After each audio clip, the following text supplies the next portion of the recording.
Good evening, everyone. It is 6 o'clock, so the work session for mayor and council what's today? For March 7th is called to order. Can we have a roll call, please? Good evening. Roll call for March 7th, 2022. Councilmember James, Present. Councilmember Antoine, Hey, everybody, how's everybody doing? Councilmember Gutierrez, Good evening, everybody. Councilmember Aiken Wells, Here. Councilmember Mears. Here. You have a quorum. Thank you so much. Before I let you do your city manager's report, Dr. Cooper, I just want to acknowledge, first let me read the mission statement. And the mission statement is as follows. It is the mission of the City of Forest Park to enhance, strengthen, and grow our city by collaborating with our community to provide the highest level of service, striving to be recognized as a diverse community that values and respects all members. We will strive to provide fair, professional, and courteous service through transparency and open communication. As we work to achieve this mission, we will have integrity beyond reproach while employing fiscal discipline and innovation. It is in this work, there will be no praises nor raises for mediocrity. And I want to, our city attorney, Michael Williams, is not present at this moment, but we do have one of his colleagues, Mr. Eric Kapler, with us. So should we need you, you're here. Thank you. All right, you have the floor now, Dr. Cooper. Thank you, Madam Mayor. City Manager's report for March 7th. The City of Forest Park and the Forest Park Ministers Association will be hosting its 2022 Great American Cleanup. The south side of the city will be Saturday, April 23rd, 2022, from 8 a.m. to 12 noon. The north side of the city will be Saturday, June 25th, 2022, from 8 until noon. Volunteers will meet in the Fellowship Hall at Paradise Church of God in Christ, 4234 Hendricks Drive, Forest Park, Georgia. For information, you can please feel free to reach out to Edie Young or Dr. Beeler, and those numbers are appearing on the screen. And breakfast will be provided by Chick-fil-A. MARTA and Georgia Tech are partnering on a 6-month pilot of a new on-demand rideshare service called MARTA Reach, it launched Tuesday, March 1st. The service will connect riders in 3 zones across the region to MARTA bus and rail service. The pilot will test how on-demand shuttles can be used to make it easier and faster for our riders to get to and from their destinations. And one of these destinations is our own Gillum Logistics Center. So you have all the information there if you want to know more. It's only $2.50, same I think as riding the bus. If you want more, you can visit www.itsmarta.com/reach. Clayton County Chairman Jeff Turner and his partnership with Council for Quality Growth and the Clayton County Chamber will present the State of the County address on Wednesday, March 16th at the Georgia International Convention Center in College Park, and virtual streaming will be available at that time. And just remember to spring forward this coming weekend. Saturday midnight. Make sure you move your clocks forward. I know we're losing an hour of sleep, but moving forward. City operations. On March 1st, our PIO, Javon Lloyd, released our first monthly edition of our email newsletter, our monthly email newsletter, the Leaf Report. If you want to get the Leaf Report, you can sign up for it on our website, or we have our engagement cards on the outside. You can just get it, scan the QR code, just put your email in, and you'll get this monthly newsletter. It'll be filled with information regarding all city functions and operations. I would like to thank Mayor and Council for approving the 7% pay increase for staff and 15% for our public safety staff. The City of Forest Park is hiring within our public works, police, and fire, really all divisions, but those are areas that we are constantly recruiting for. You can visit www.forestparkga.gov under the departments tab and click our human resources department to look at our open positions.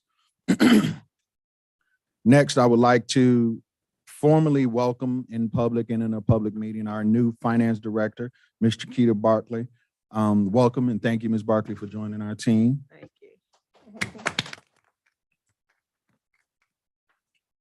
And last but not least, I want to give a huge congratulations to our very own Forest Park Police Department Sergeant Brian Lewis, who welcomed on February 26th a big bundle of joy, a beautiful baby girl.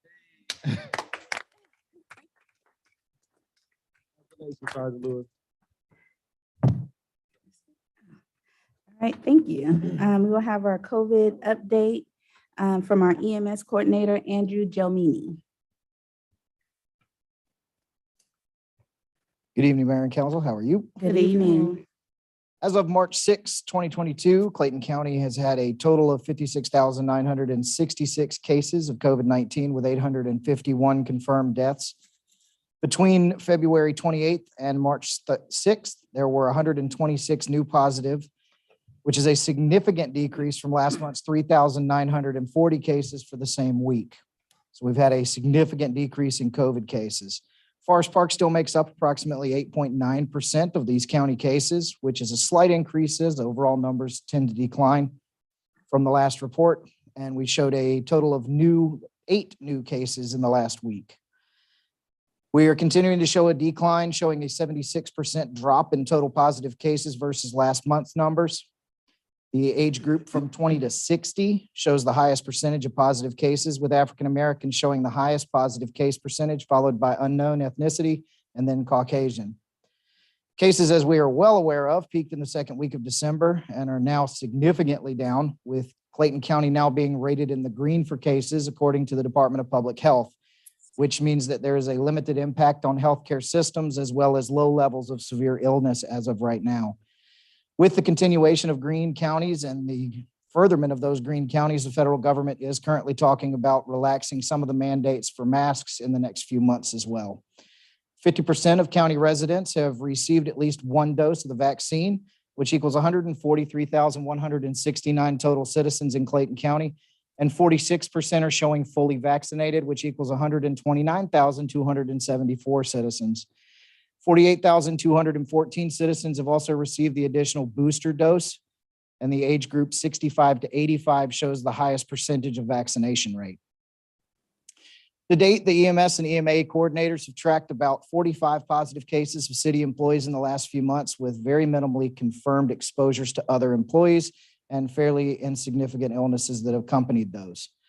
The CDC continues to encourage and recommend vaccination and boosters for COVID-19, which are available through several means. The current recommendation for vaccines are for anyone from the age of 2 and up, I believe now, or 6 months and up now.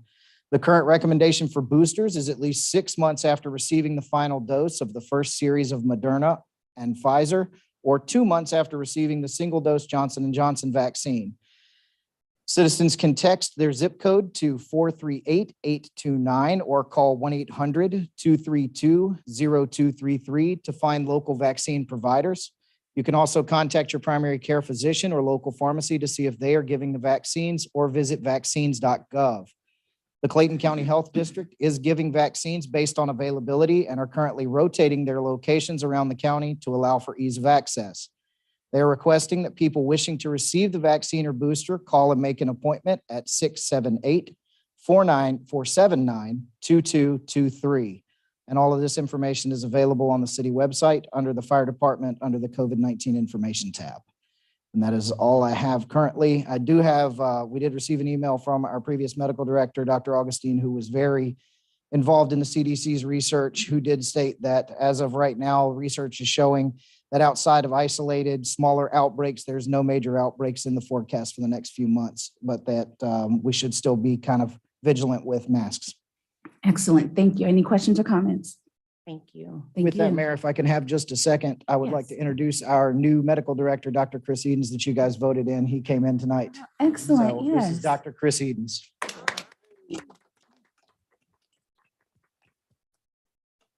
Thank you all so much. I'm honored. Guys. They do. They are the front line. Absolutely. They are the front line. Dr. Augustine was one of my mentors at Emory Grady when I trained there from 95 to 98.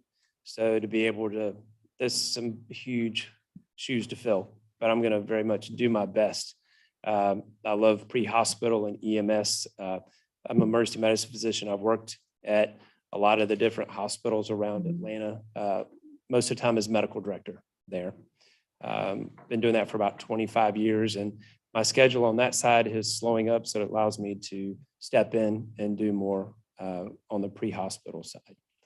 So I'm just here to help them in any way that I can, and stay on top of everything that we need in the community. Well, thank you so much Thank and you. welcome. You're welcome.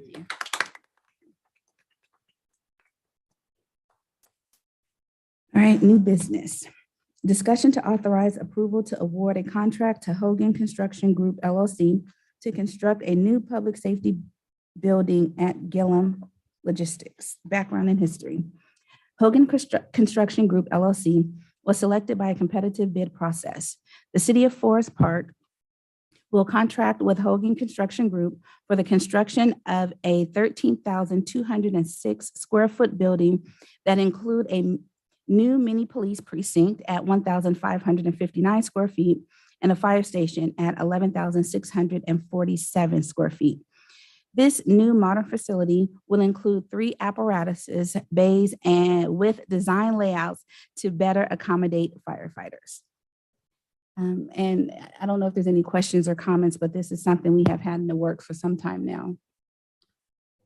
If there are none, I will move on.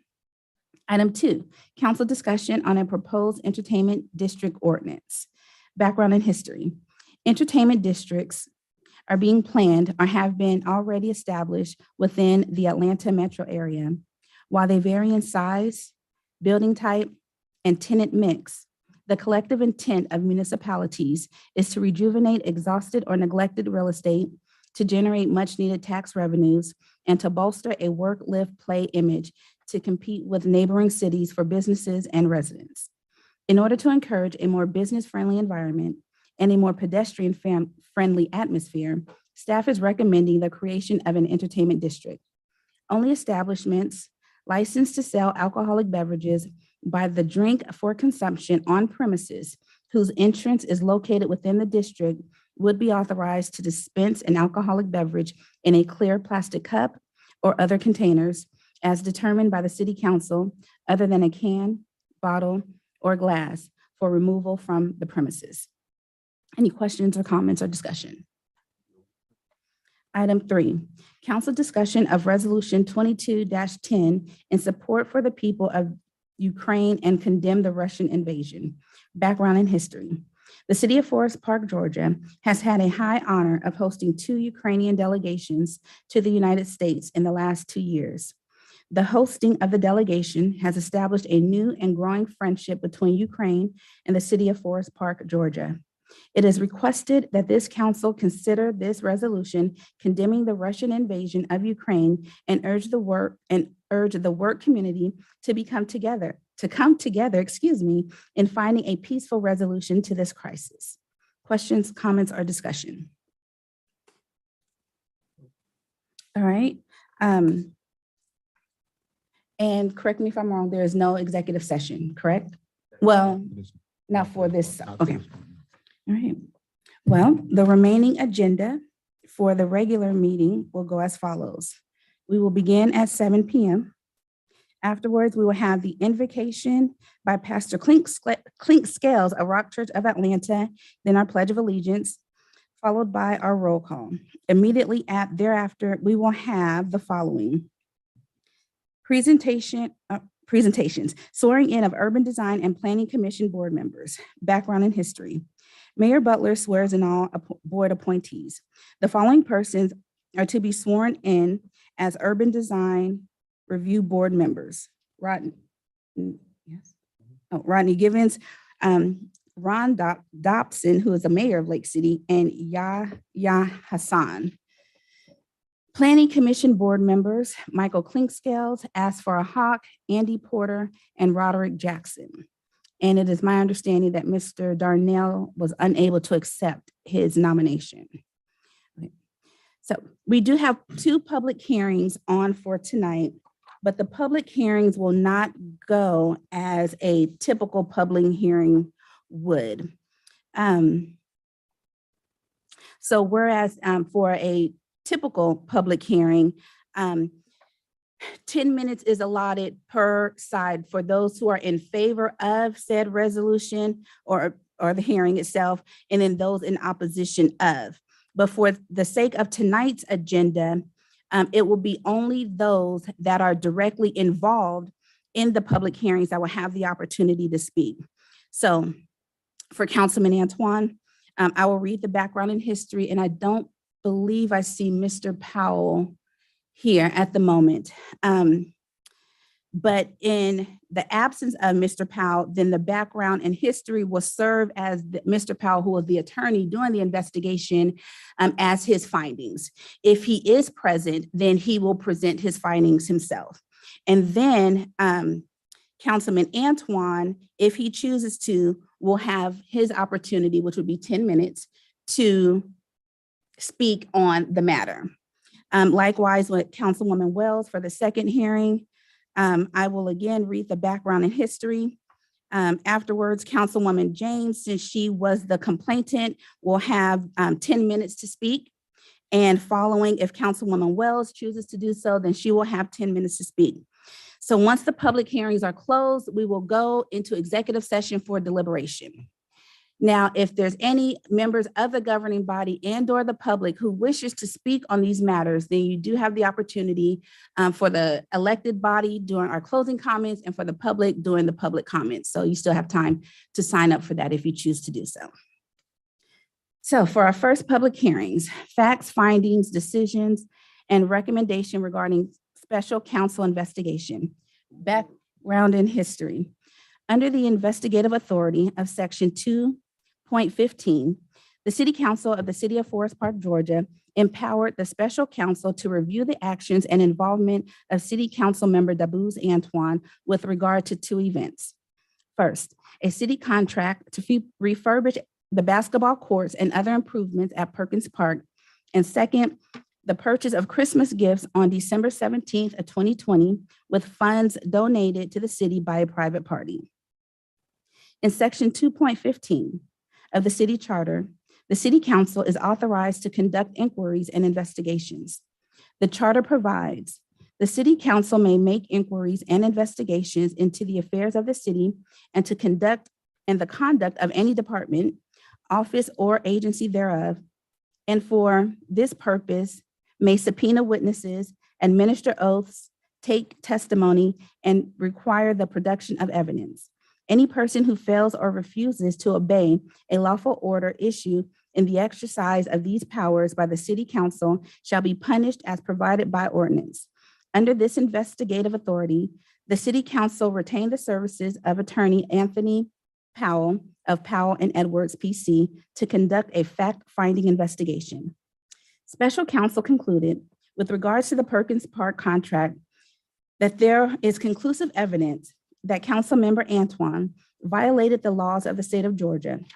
the charter and city codes of the city of Forest Park by accepting gifts from a city private contractor in excess of $500, who was subsequently awarded a city contract to refurbish the basketball courts, fencing and parking lot at Perkins Park on the recommendation of Councilmember Antoine. Based on this admission by Councilmember Antoine, Special Counsel further recommends that the City Council consider the evidence in a public hearing conducted pursuant to Section 2.15 and 5.16 of the City Charter and remove Mr. Antoine from his office under the authority of Section 5.16.1, 5.16.4, 5.16.5, and 5.16.6. Furthermore, Special Counsel recommends that this report and supporting evidence be forwarded to the Clayton County District Attorney for consideration of additional sanctions based on the admissions of Mr. Antoine. In the event Councilmember Antoine is criminally charged and convicted, he could also be suspended and removed from office based on Section 5.16.2 of the Charter of the City.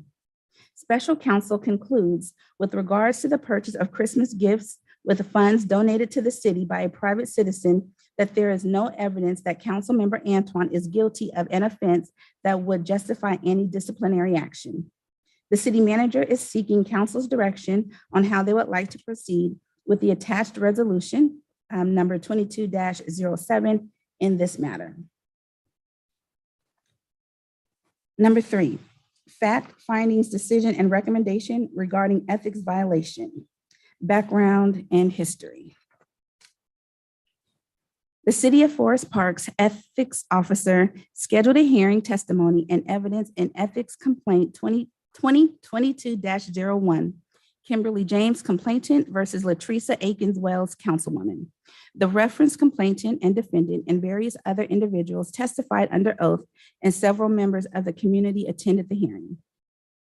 Kimberly James, a fellow councilwoman, submitted a complaint that arose from a Facebook video that was published by Akins-Wells on September 22nd, 2021. A transcript of Akins-Wells's monologue video was attached to the complaint. It was alleged that Akins-Wells' statement erodes the confidence of the public in government, undermines staff, discloses confidential information, and contains a number of false claims and defamatory statements. Alternatively, Akins-Wells counters that she has the right of freedom of speech, and such statements were not made by her in her role as an elected official, but individually. After the hearing, the ethics officer's decision and recommendation stated that much discussion took place by the parties regarding the public-private nature of the Facebook account. It was pointed out that the Facebook account identified Akins-Wells as a council member of Forest Park, while Akins-Wells assert that it functioned as her private account. The ethics officer cited that while this distinction may not be important under certain facts and circumstances, it is not in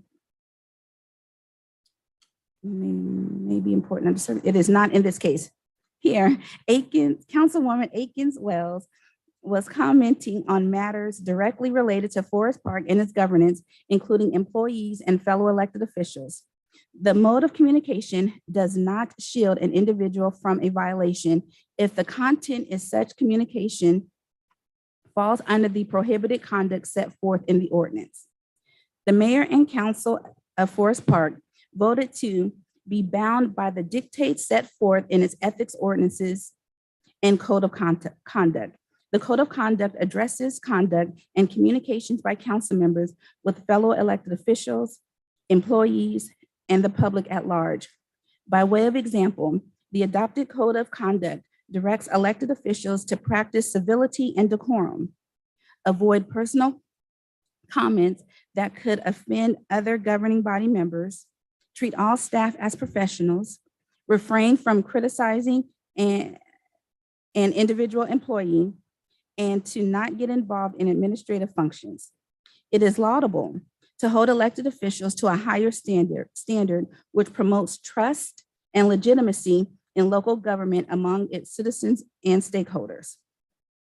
Specifically, Section 2-6-5 5:1 of the Code of Ethics provide that no city official shall use his or her position in such a manner as to threaten, intimidate, or humiliate the public of city workforce.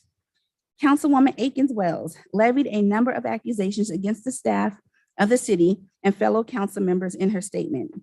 Taken in its totality, the scope and remarks of the Facebook tirade seems to run afoul of the dictate of the Code of Conduct and the Ethics Ordinance. The Code of Conduct provides that an elected official shall treat all staff as professionals.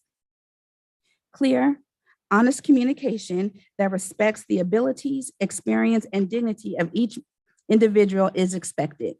Poor behavior towards staff is not accepted. The code warns to never publicly criticize an individual employee and avoid personal comments that could offend other governing body members. The statement of Councilwoman Aiken Wells do seem to rise to the level of conduct prohibited in Section 2-6-51. Forest Park utilizes a professional manager form of government. The city council sets policies and direction of the city manager, and his staff carries out the council's policies. The ethics officer further states that the remarks of Councilwoman Aiken Wells fuel innuendos amongst other employees and the community at large. Moreover, these types of accusations, when made to the public, only work to harm the city's reputation and ability to attract quality personnel. Thus, Councilwoman Aiken Wells is harming her own efforts in bringing investment to the community. The hearing officer finds that the totality of the statements contained in the Facebook video and the public manner in which they were uttered equate to a violation under the city's ethics ordinance, and a censure or reprimand may be appropriate. It should also be noted that the city council ultimately decides if any penalty is imposed on the elected official, and it is not bound by the hearing officer's recommendation. Section 2-6-12 lists 3 potential penalties: A, public reprimand or censure; B, request for resignation; and C, removal from office by procedures of the city charter. The city manager seeks the direction of the council of how they would like to proceed with the attached resolution number 22-08 in this matter. Once the public hearings are closed, we'll have our public comments. Then we will have the adoption of the agenda with any additions or deletions. Afterwards, we will have the approval of the minutes from February 21st, our work and regular meetings.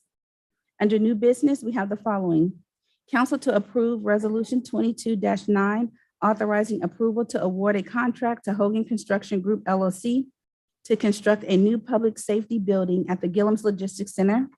Item 6, council approval of a proposed entertainment district ordinance 22-01. And item 7, council approval of resolution 22-10 in support for the people of Ukraine and condemn the Russian invasion.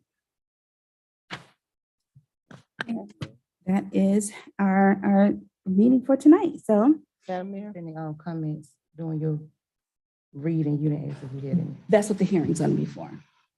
Okay. Yes, ma'am. So, yeah, I did have a question about, because I know that when we go to our regular meeting, our comments are going to be limited to what we can say. So I did want to make a comment on one of the facts or one of the recommendations. Is that Well, that's something? what that's I Well, said. you'll have time. I'm not in this particular case. This Oh, has to for- do with facts. Okay, so then before we go to, once we close out the public hearings, we're going to deliberate and then we're going to come back in, but we're going to have all the comments. Because you're not a party to that case, then you're going to have to wait to your closing comments, which will be before we actually go into our executive session, our final executive session, I should say, for the night, if that makes sense. Yes, it does, but I do have a point of order on that. State your point. So when there is an agenda item that's going to be discussed in our regular meeting, we can't discuss it during the work session? Yes. But this is a public hearing and Okay. yes, so it's different. All right, is there a motion to recess the work session? To adjourn, I'm sorry, we're adjourning it. So moved. That was Councilwoman James. Is there a second? Second. That was Councilwoman Wells. All in favor? Aye. Opposed? All right, thank you.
Shelby. Call the guy, doesn't look, I can't find the building. I think he's on your side of the building. Just call him and tell him.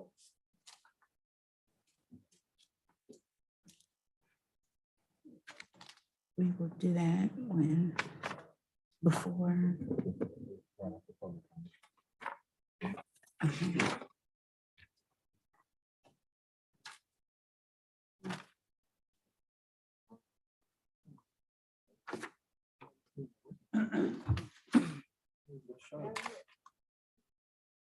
Yeah, yeah.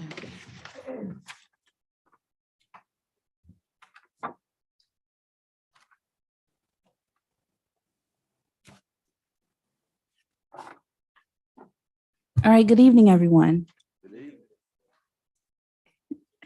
It is 7 o'clock, so the regular session for mayor and council is called to order.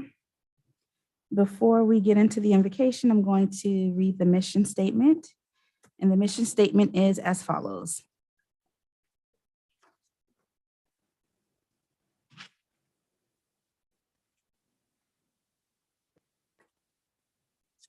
It is the mission of the City of Forest Park to enhance, strengthen, and grow our city by collaborating with our community to provide the highest level of service, striving to be recognized as a diverse community that values and respects all members. We will strive to provide fair, professional, and courteous service through transparency and open communication. As we work to achieve this mission, we will have integrity beyond reproach while employing fiscal discipline and innovation. It is this work. In this work, there is no praises or raises for mediocrity.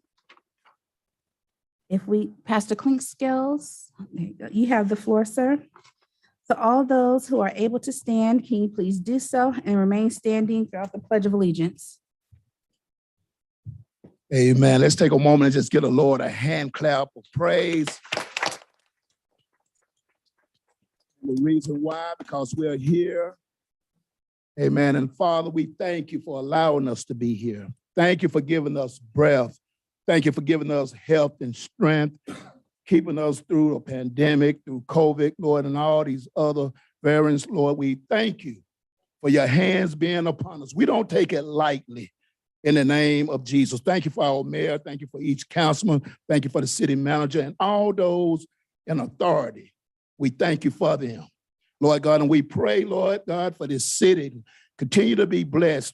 Thank you for every position, Lord God, that have been called to, Lord God, apply excellence and, Lord, your wisdom and revelation of knowledge to help this city continue to be great. Lord, we thank you for greatness in this city. We thank you for the people that you have sent to this city, Lord God, to bring forth greatness. We thank you for the people that stay in this city to continue to bring forth great in the community. Lord, we thank you for unity. You say, where there's unity, you command the blessing. Now let us represent you in all that we do, that we may bring you glory in this city. We thank you and we give you all praise, all glory and honor. In Jesus' name, all who agree say amen. Amen. Amen. I pledge allegiance to the flag of the United States of America And to the republic for which it stands, one nation, under God, indivisible, with liberty and justice for all. Amen. Roll call, please, Ms. White. Roll call for the regular meeting. Councilmember James, Present. Councilmember Antoine, Good evening, everybody. How's everybody doing? Councilmember Gutierrez, Present. Councilmember Akins Wells. Here. Councilmember Mears. Here. Mayor and council, you have a quorum. Thank you. We will have the swearing in first of the Urban Design and Planning Commission board members. I see Mr. Dotson. Is Rodney present? Oh, hey. And, okay, so to just be you two tonight. Oh, and we're gonna amend it for him. So Rodney and.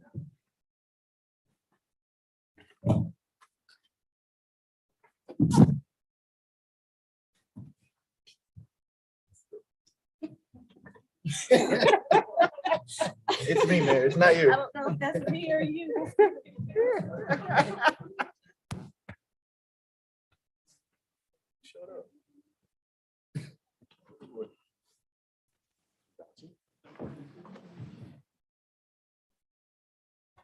That new married life, ain't it? You're running Mike. late. Can you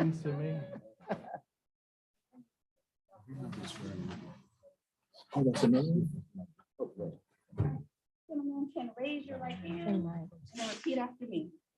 I state your name, I, Rodney Givens, do solemnly swear and affirm do solemnly swear and affirm that I will honestly and faithfully I will honestly and faithfully perform the duties perform the duties of a member of the of the Urban Design Review Board Urban Design Review Board of the City of Forest Park. of the City of Forest Park.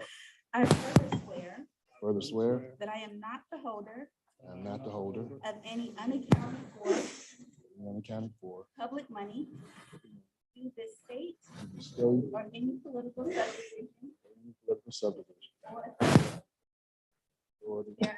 thereof. And I am not the holder I am not the holder of any office of any office of trust of trust under the government of government the United States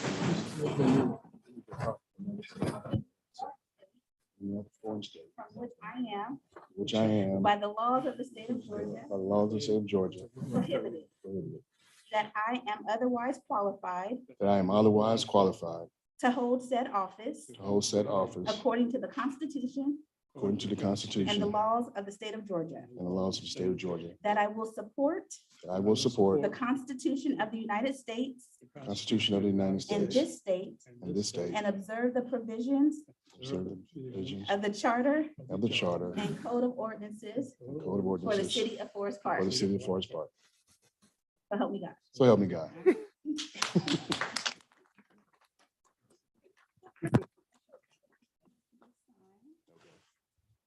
Okay, and then next we have the swearing in for the Planning Commission Board. So Pastor Cleanscales, as far Andy Porter and Roderick Jackson.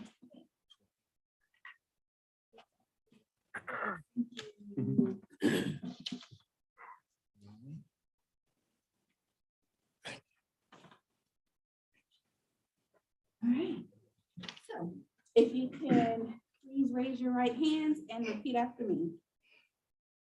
I state your name, I, Michael Cleanscales, do solemnly swear and affirm do solemnly swear and affirm that I will honestly and truly that I will honestly and truly perform the duties of a member perform the duties of a member of the Planning Commission Board of the Planning Commission Board of the City of Forest Park. of the City of Forest Park. I further swear I further swear that I am not the holder that I am not the of holder any unaccounted for public money of any unaccounted public money due this state due to state or any political subdivision or political subdivision or authority thereof. of authority thereof, That I am not the holder that I am not the holder of any office of trust of any office of trust under the government of the United States of the government of the United States and any other states or any other states or any foreign states or any foreign states from which I am by the laws of the state of Georgia for which I am by the laws of the state of Georgia prohibited. prohibited, That I am otherwise qualified that I am otherwise to qualified hold said office to hold said office according to the Constitution according to the Constitution and the laws of Georgia. and the laws of Georgia, And that I will support the Constitution and that I will support the Constitution of the United States of the United States and this state and this state, and observe the provisions and observe the of the provisions charter of the charter and code of ordinances and code of for the ordinance city of Forest Park. of the City of Forest Park. So help me God. So help me God. Thank you so much. Amen. Amen. Bless you, Lord. Amen. Yeah. Okay. Bless you, brother. I'm thinking about you. Okay. Thank you.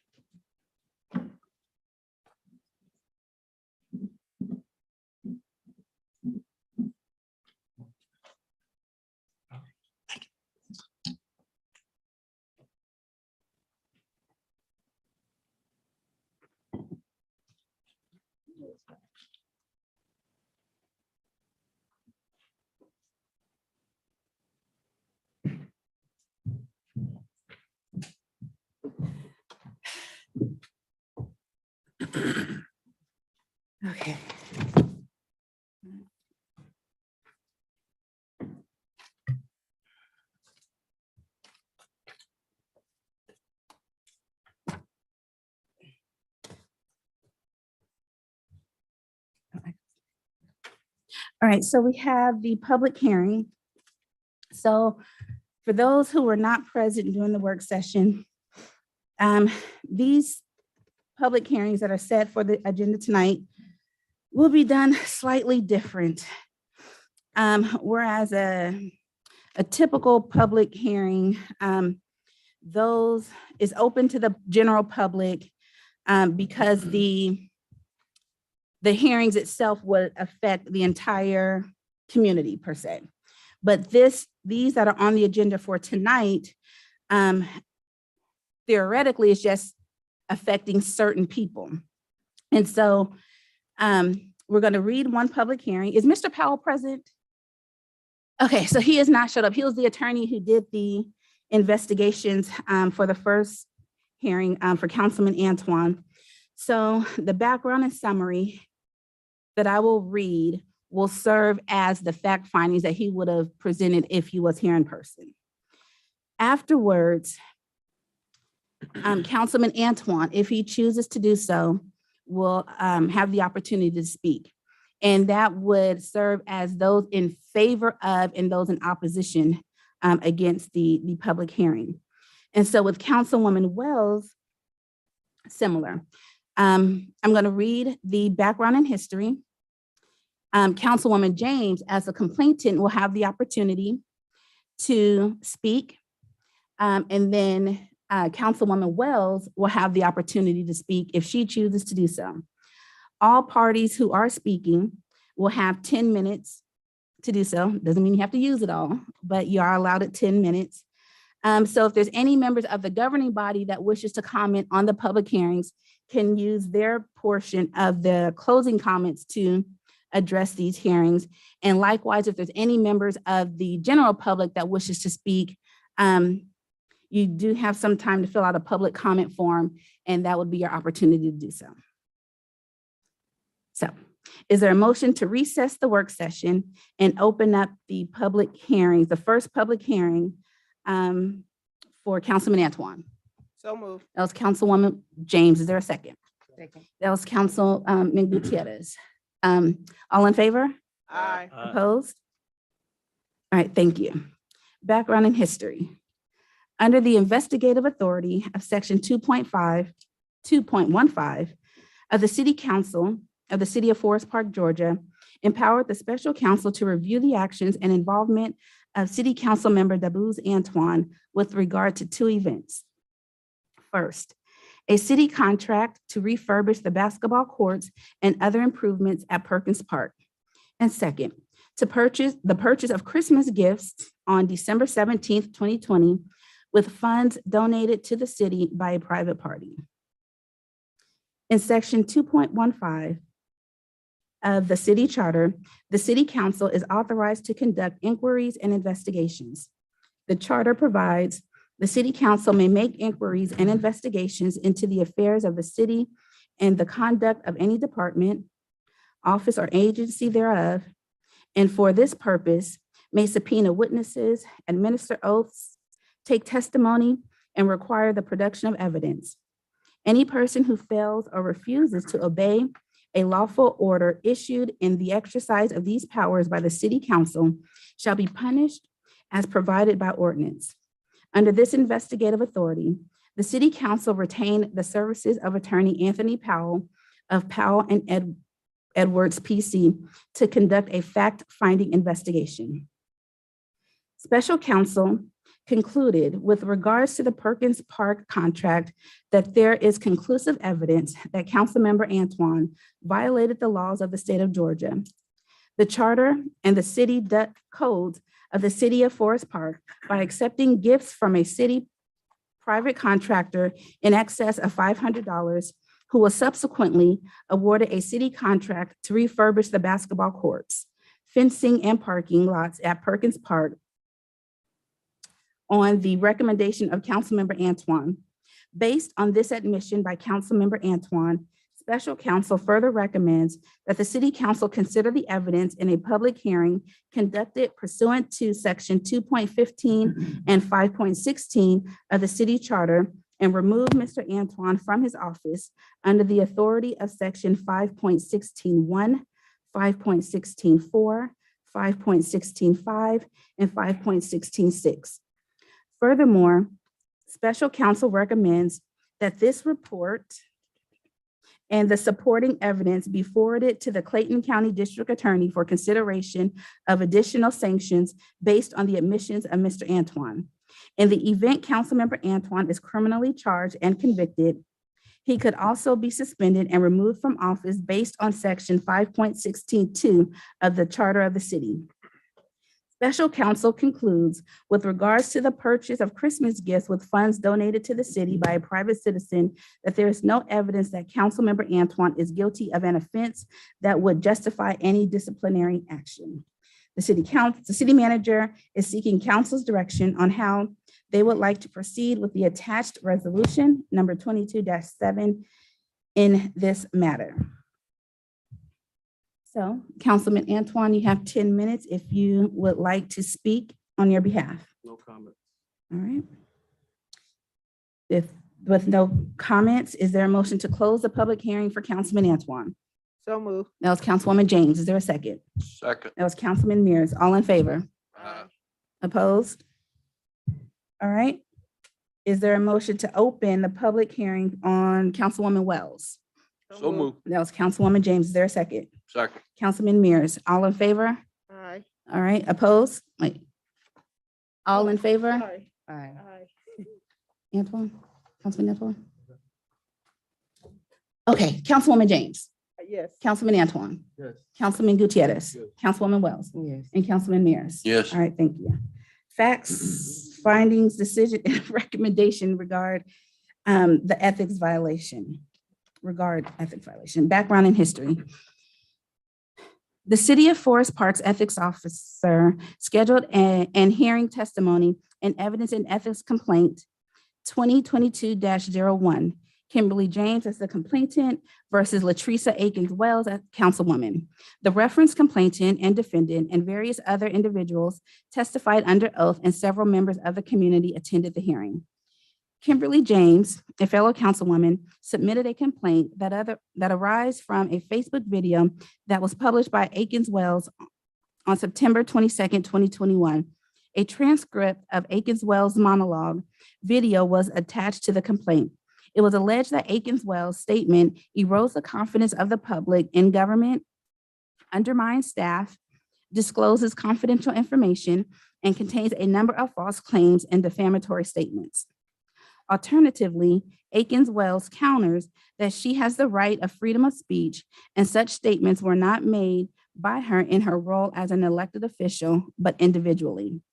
After the hearing, the ethics officer's decision and recommendation stated that much discussion took place on the parties regarding the public-private nature of the Facebook account.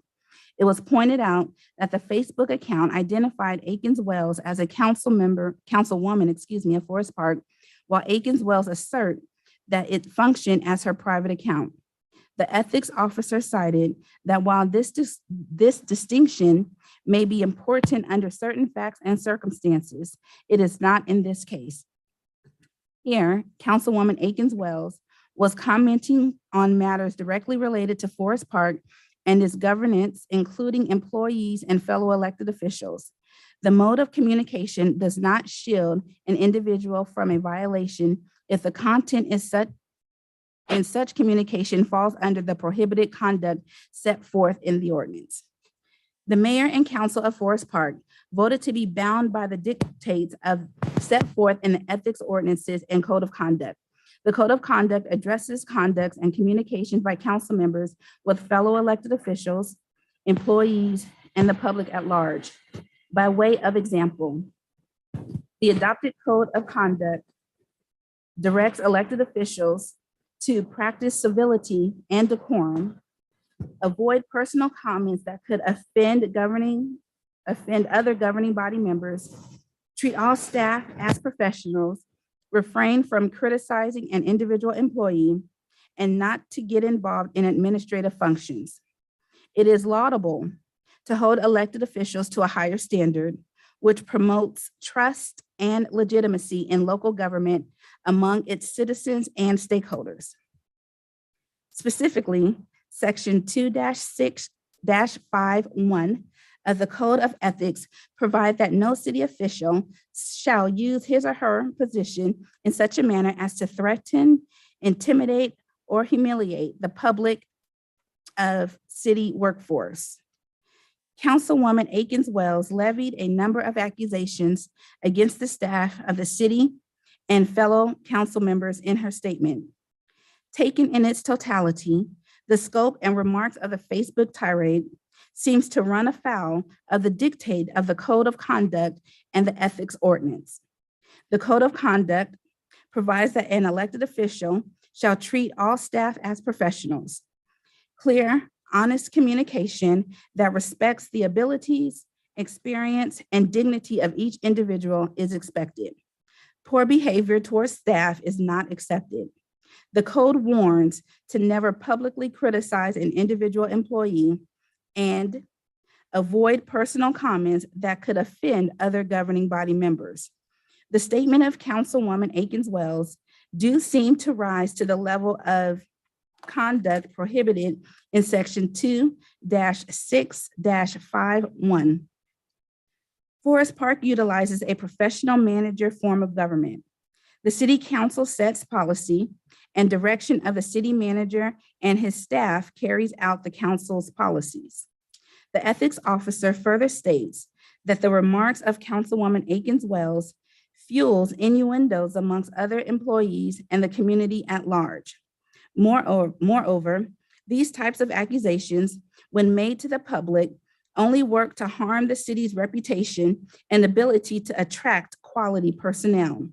Thus, Councilwoman Akins Wells is harming her own efforts in bringing investment to the city. The hearing officer finds that the totality of the statements contained in the Facebook video and the public manner in which they were uttered equate to a violation under the city's ethics ordinance, and a censure or reprimand may be appropriate.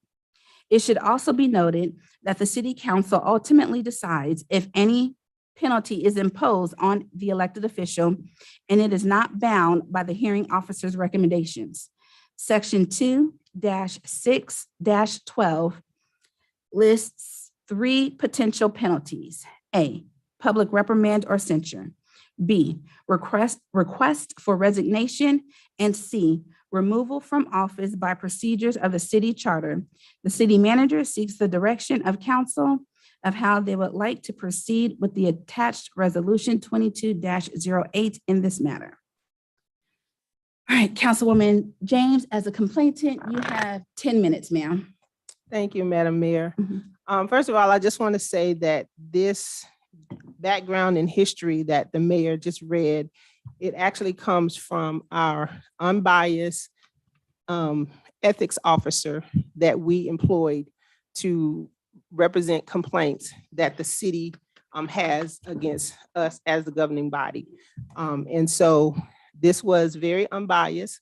I'm not going to retry the information that was presented at the hearing, but I will say that I am very pleased with the outcome and the recommendation of the ethics officer. I think that we as elected officials have to be accountable to the words that we speak and the things that we portray in the public. And so I'm very grateful for this. Someone had spoken to me once and said, you know, it takes 2 to tango. And one of the things that I said that you're absolutely correct. It does take 2 to tango, but at some point a bully has to be confronted or they're going to continue to keep bullying.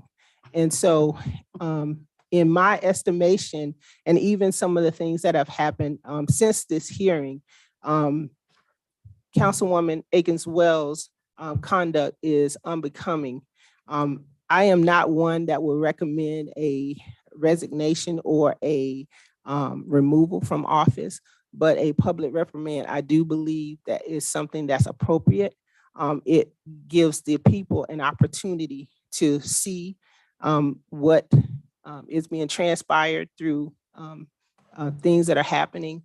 I think it's inappropriate to tell a staff member to go back to where they're from. I think it's inappropriate to get privileged information from police officers and meet with people to try to sue the city. I think it's improper to lie and say that we voted on certain things that we didn't vote on.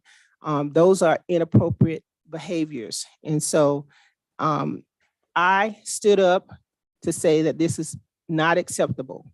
And so in doing so, as I stated before, the unbiased ethics officer that we hired received the information, received the hearing information, and made a decision based upon our ordinance that we passed.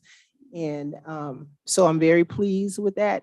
And I just want you all to know that it's nothing personal. It just has to be, we have to look out for our staff. We have to look out for one another, and we have to be accountable as elected officials. We are not above the law. None of us, that includes myself included. We are not above the law. We have laws in place for a reason, and we as elected officials should abide by those laws as well. And that's all I have to say. Thank you. If we could reset the clock. All right. Councilwoman Wells, you have the floor. Thank you. First of all, I would like to thank everyone for being here and apologize y'all are here under these circumstances and listening to this, what I call a bunch of mess, because there's so many other things that we can be focused on. So let's go back to the Facebook video. I stand on everything I said. I don't take anything back. I'm not a bully. I speak my mind and people hate that. And yes, it is personal. It's very personal because anytime you can spend more time sitting up here discussing a councilwoman in a Facebook video and somebody admitted to taking money, basically corruption, it's personal. So again, there's a whole lot of things that Councilwoman James said that contradicts a whole lot of things. First, we're gonna start off with this mission statement. You know, some people live up to it, some people don't, and she's one that don't live up to it.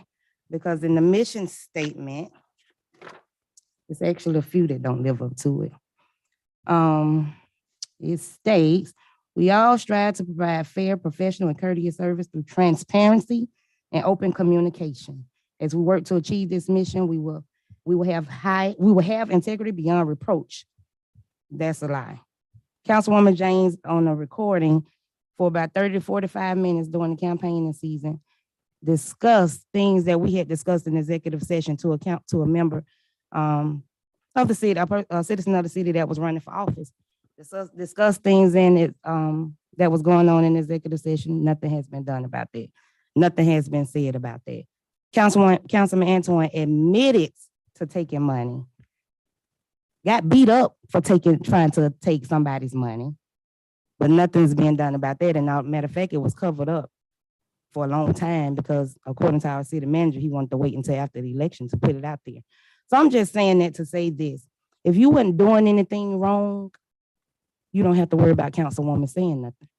But if I see wrongdoing in people, no matter who those people are, I'm gonna put it out there. And a council member can investigate and look into anything pertaining to the city that they want to, because it's in the charter. We can do that. So yeah, I'm not the person to sit back and know things are going on and not look into them like a lot of people sitting up here, because I actually care about my community. I care about our employees, and I'm gonna continue to fight for the citizens and our employees. It's personal because people want me to be quiet. So when you don't be quiet and abide by their rules, they look at you as a bully. Well, I'll be a bully, if that's what you want to call it. I stick to what I said as far as I have a freedom of speech. Even a dog gets tired. I was watched for 3.5 years by the Forest Park Police Department when I was first elected. Then to come back and hear, oh, somebody's investigating Councilwoman Wells because she got into a fight, which was a lie. Even a dog gets tired. So yeah, when I responded out of anger because I'm sick and tired of hearing and talking about stuff that shouldn't even matter. I'm sick of it. So yeah, I'm gonna look into our police department.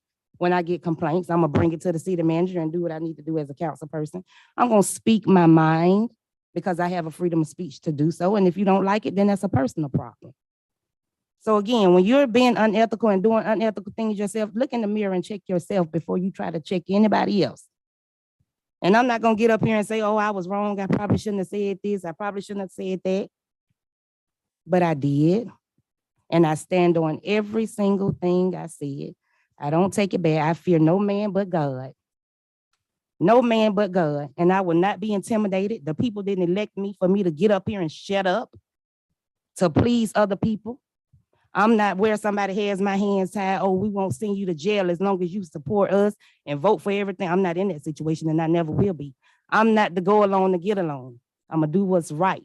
I'm gonna fight for the people because that's what the people put me here to do. So again, yes, Kimberly, it's personal. It's real personal. Anytime people going on Facebook trying to befriend my friends and trying to find out what Councilwoman Wells doing, following me to games, and just it's a bunch of mess. And we have so many other things to focus on. I could have filed a complaint on her because it's on recording and the city attorney has heard it. Where you continuously talking about what we discussed in executive session. But I'm not petty. I'm not where I have a life. And being a council member is not my life, it's a part of my life. So I'm not gonna fight. I'm not gonna fight you. I don't want to battle with you. Not with mess like this. So if anybody want to file a complaint, it's unethical. So somebody should, instead of us sitting up here talking about a Facebook video because Councilwoman Wells is tired of people attacking her because they're in their personal feelings. So that's all I have to say. Whatever y'all decide to do is what y'all decide to do. You know, I walk with God. I fear no man, no elected official. And I won't go along to get along, and I won't shut up because y'all don't like what I say. And I'm done.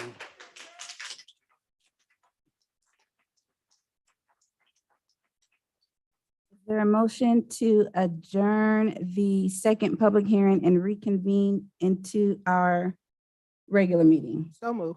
That was Councilwoman James. Is there a Second. second? Second. Councilwoman Wells. All in favor? Aye. Opposed? All right, thank you. Let's see. Public comments, we have. Oh, okay. Is there a motion to recess the regular session and go into executive session for deliberation? So moved. That was Councilwoman Wells. Is there a second? I'll Second. That second. was Councilman Mears. All in favor? Aye. All right, we shall return.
Okay, is there a motion to adjourn the work session and reconvene, the executive session and reconvene into our regular session meeting? So moved. That was I'll second. Councilwoman Wells. Is there a second? I'll second. That was Councilwoman James. All in favor? Aye. Opposed? All right, thank you. So as it pertains to the first public hearing for Councilman Antoine, Mike, can you state the motion, please?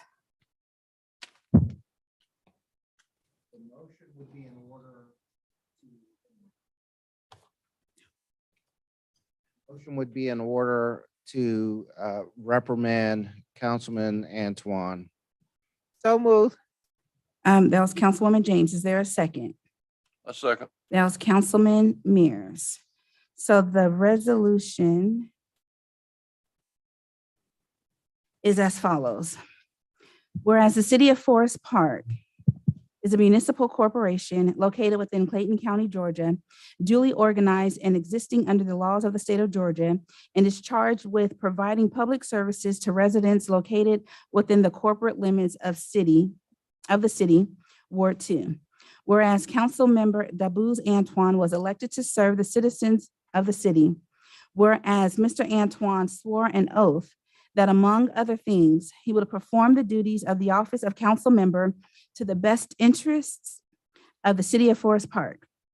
Whereas the office of the city manager, whereas the office of the city council member requires that such person meet and maintain the highest standard of behavior. Whereas pursuant to section 2-15 of the city charter, the city engaged the services of Powell and Edwards PC, or the investigator, to conduct an investigation into the circumstances surrounding a contract for certain improvements to be made at Perkins Park and other matters. Whereas a copy of the investigator's report is attached hereto as Exhibit A. Whereas a public hearing to receive the investigator's report was held before the mayor and council on March 7th, the year 2022, at which time Mr. Antoine was afforded the opportunity to respond and defend himself with respect to the matter set forth in the report. Whereas the report determined that there was conclusive evidence that Mr. Antoine violated the laws of the state of Georgia, the city charter, and the code of ordinances of the city of Forest Park, in that he admitted to accepting gifts in excess of $500 from a private contractor who was subsequently awarded the contract for the improvements to be made at Perkins Park. Whereas the report has been forwarded to the Clayton County District Attorney's Office for further investigation. Whereas the City Council wishes to make clear that the council does not condone nor accept Mr. Antoine's behavior. Whereas the City Council finds that this resolution is necessary and beneficial to its citizens and to the proper use of city funds. All right, that is the resolution. And I am going to open it up for discussion, but under the charter, well, really there is 4 options that we could have made. One option was to do nothing. One option was removal. Under the charter, it takes 4 votes of the governing body to remove an elected official. We did not have the 4 votes to remove him. So the third option was to the censure or reprimand. And then the 4th option, which has also taken place, was to send everything to the district attorney's office. So that is why we are at this point where we are with the accepting or with the censure or reprimand, because ultimately there's not 4 votes to accept the recommendation of the attorney, which was removal. It is now, anyone else have any comments, discussions, or questions? Yes. Yes, ma'am. So I first like to say that's not why we're censoring, that's what was recommended, because I'm definitely not in favor of censoring someone for admitting to taking money on top of several other things that have been, that Councilman Antoine has done. I just think that certain things and certain behaviors deserve certain punishments. And I'm definitely not for censor. I don't see, you censor, for instance, someone saying something, but you don't censor someone from taking money and then this person ultimately ending up with a contract on behalf of the city, and then Councilman Antoine coming up here to collect his check because he felt like some of the money was owed to him. I don't think that's do a censor. So I'm definitely not in favor of that. I also too think he should have been removed. It's not guaranteed that the district attorney is gonna do anything and then nothing still gets done.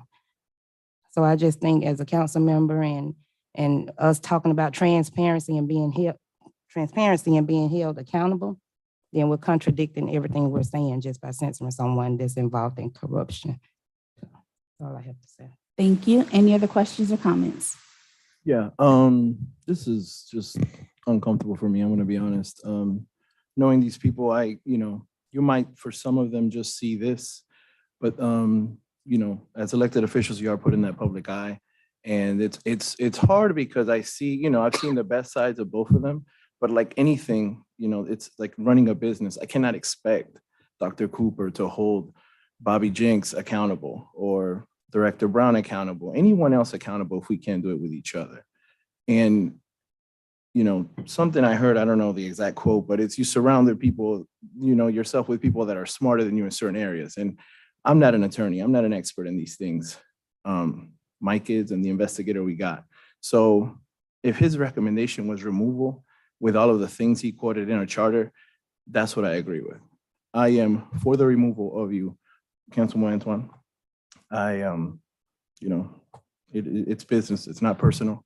And it went this way, but you're still here. So make sure, you pick up the ball and run with it, man. One more Fix thing, it. Mayor, I'm sorry. Yes, Madam ma'am. Mayor. Wait, Councilwoman James. Okay, so I just wanted to say that it says a lot for someone who can admit something that they did wrong.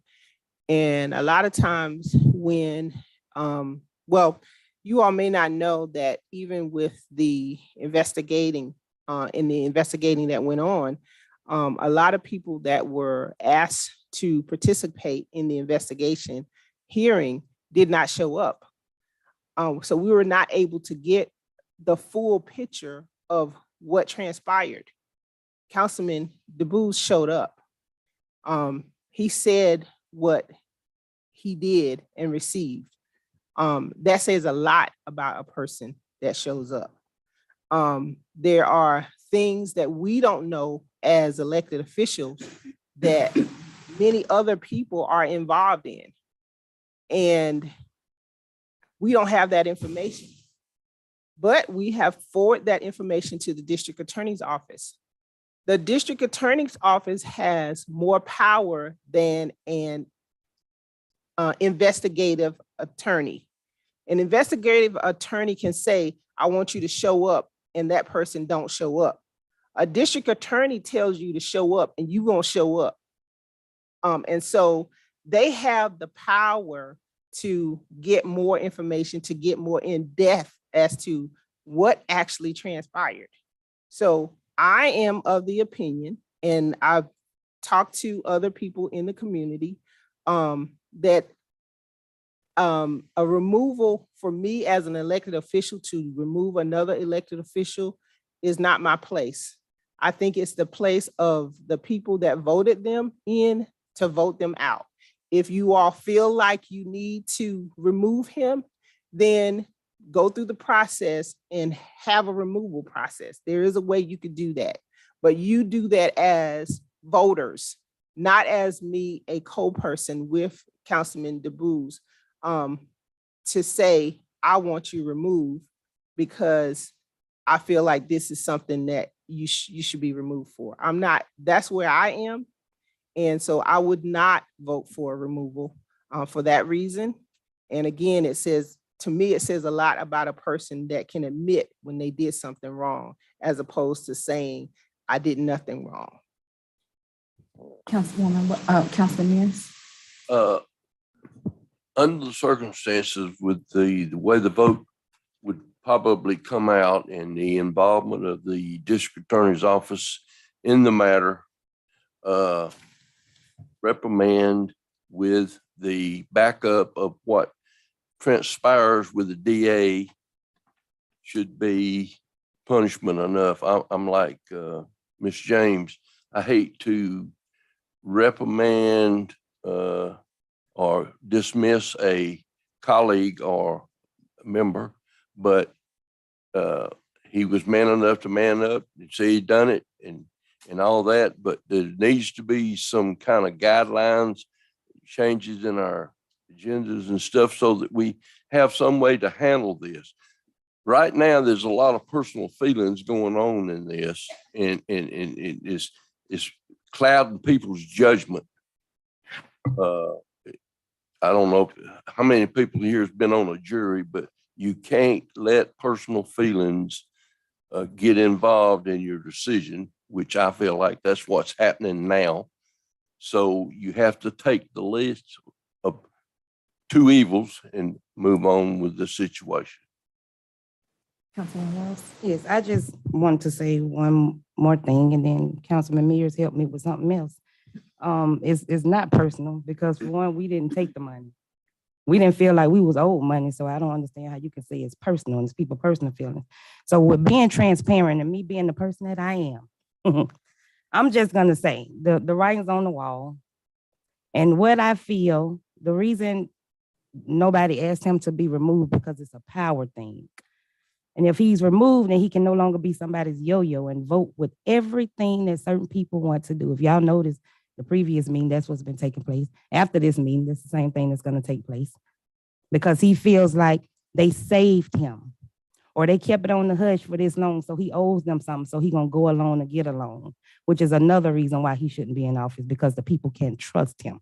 And I heard the word thrown around when it came up to Councilwoman Wells in his Facebook video and the trust and the public, the public's trust and this and that. But nobody said nothing about that when somebody admitted to taking money. And yeah, you're right. It says a lot about a person that can admit to it, but he didn't have a choice because it was already proved that that's what he did. So he didn't have a choice. But it also says a lot about an elected official that will feel like they are owed money because somebody comes and does business in the city of Forest Park. Nobody owes you anything. And that's why you should be removed. Thank you. Any other questions or comments? I will call for the vote. Councilwoman James? Councilman Gutierrez? Councilwoman Wells? No. No. Councilwoman Wells? No. And Councilman Mears? Yes. All right. And since there is a tie, it is a tie. Okay, yes. Yeah, I will vote in favor of accepting the motion, in favor of the motion. Councilwoman Wells, that resolution. The motion would be in order to approve a resolution reprimanding Councilwoman Wells. So move. That was Councilwoman James. Is there a second? Now it's Councilman Gutierrez. Let me find. Is that in here?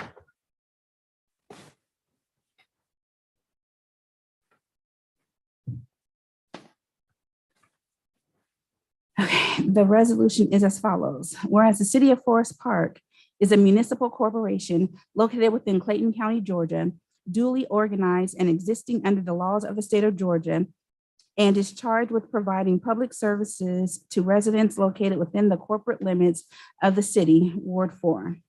Whereas Councilmember Latresa Akins Wells was elected to serve the citizens of the city. Whereas Mrs. Akins Wells swore an oath that, among other things, she would perform the duties of the office of council member in the best interest of the city of Forest Park. Whereas the office of a city council member requires that such person meet and maintain the highest standards of behavior. Whereas an ethics complaint was filed against Mrs. Akins Wells. Whereas pursuant to the ethics ordinance, an ethics officer conducted a hearing on February 3rd, 2022 to hear evidence on circumstances surrounding the complaint. Whereas a copy of the ethics officer's report is attached hereto as Exhibit A. Whereas a public hearing to receive the ethics officer's report was held before mayor and council on March 7th, 2022. At that time, Mrs. Akins Wells was afforded the opportunity to respond and defend herself with respect to the matter set forth in the report. Whereas the report determined Mrs. Akins Wells violated section 2-6-51 of the ethics ordinance, which provides that no city official shall use his or her position in such a manner as to threaten, intimidate, or humiliate the public or city workforce. Whereas the ethics officer's determination was based upon a Facebook video which was published by Mrs. Akins Wells on September 22nd, 2021, in which she leveled a number of accusations against the city staff and members of the city council. Whereas the city council wishes to make clear that the council does not condone nor accept Mrs. Akins Wells' behavior. Whereas the city council finds that this resolution is necessary and beneficial to its citizens and to the proper use of city funds. It is open for discussion. If there. I agree with the censure. Again, I'm going off the recommendation of this unbiased, I think, ethics attorney. I will say I did see the video and I could really just, I can't put myself in Councilwoman Walls' shoes because I wasn't investigated by the police and I didn't go through all of that, but I can see that, she was very emotional in the video about what happened. And I think that might have triggered some of the thoughts, and not to excuse, anything she said, because later she was asked to remove the video, but she stood her ground and said this, I stand behind my statements, in which, I don't think they were all entirely appropriate, but I do, I can see where, when someone's emotional, you just say things, and I can't relate to, what she had to go through and Councilman Antoine had to go through when they were, being investigated for I don't know what. So yeah, that's that. And let's just hopefully we get to move forward with all this. Yes, and then let me just also say, just as with Councilman Antoine, there are several options that we could have considered. Again, removal of office, which as stated previously, it takes 4 votes from the members of the governing body to remove an elected official, which was not the case. To accept the recommendation, which would be a public reprimand or censure. Well, in this case, there was also the recommendation to request for a request for resignation. And then it was the removal of office. But and then in this case, it seems as if we, the accepting of the censure or public reprimand is what the governing body is choosing to go with. Is there any other questions, comments, or discussion? Yes, Madam Mayor, I just make a comment. Sure. We did also discuss having something more added in our charter that would have a little bit more consequences to ethical violations. So we need to, not allow continued behavior to continue to happen and nothing really happens other than, the public hears about it. But again, you all have the opportunity to vote for whomever you want to represent you. You should take that opportunity. But I think, again, as an elected official, it's not my job to remove any elected official from office. But it is my job to make sure that we govern in the way that you all have expectation for us to govern. and that we hold each other accountable for our actions. And that includes me. I'm not exempt from any expectations that you all have of me. Any other questions, comments, or discussion? I'd like to make a comment, please. I've been in the city a long time. And I don't believe that we have got enough teeth in our charter in order to handle situations like this. As far as I know, 56 years I've been here in the city, these kind of situations have never come up. So in past councils, in our defense, have not actually got the proper tools to make or make a proper decision. The people vote to put people in positions. And from now on, we're going to have to go back and relook and rechew our cabbage, I guess you would say, and our charter, and take up this kind of situation. But you cannot have arguing and disgruntledness and all that in the council among each other, and going out of bounds on your what I feel like is your position or your authority, and talking and showing and doing people. You got directors to do that, and you got a city manager to look after the directors. And when the council gets involved, which I know I'm going to get reprimanded about this, but when you step out of line and go to the people in the city that work for the city and get too involved in their business instead of going through the proper channels, then you have chaos and you have problems. And that's where we're at right now. So that's something that's going to have to be addressed by the council and by the city manager and the directors, to get some kind of protocol or rank and file type situation where you don't have that problem anymore. I just want to add to your comment. Yeah, wait, hold on. Did anyone else have anything to say? Yes, sir. I just think that, as long as we're respectful, conflict and disagreement is healthy. You can't have people that just all are robots and think the same. So I know that's not what you meant, Councilman Mears. I know you're gearing more to the, I guess, disrespectful side of it, but I think it's healthy that we think differently. I don't think you want a city council that's just all of the same, because it was all of the same in the past. And we know, how much progress Forest Park had when everybody looked the same up here. So I think it's important to have conflict as long as we're respectful of each other. I think respect is just, we got to have that value, that core value. Any other questions or comments? Yes, to piggyback off of what Councilman Gutierrez said, and also what Mears stated, that these type of things never came up. I'm 39. I've been in the city for 30 years, and these type of things can't have come up. As a matter of fact, it was Councilwoman James that filed an ethics complaint on the previous mayor, Mayor Deaton, and asked for her to step down. And again, I'll say this again, basically what's being said up here is shut up. We don't want you to talk. We don't want you to express your feelings. We just want you to go along. And again, want to add more stuff in the charter so they can shut you up and you just go along. Well, when somebody adds something in the charter to just shut me up, then I no longer serve the people. And I'm not just gonna shut up.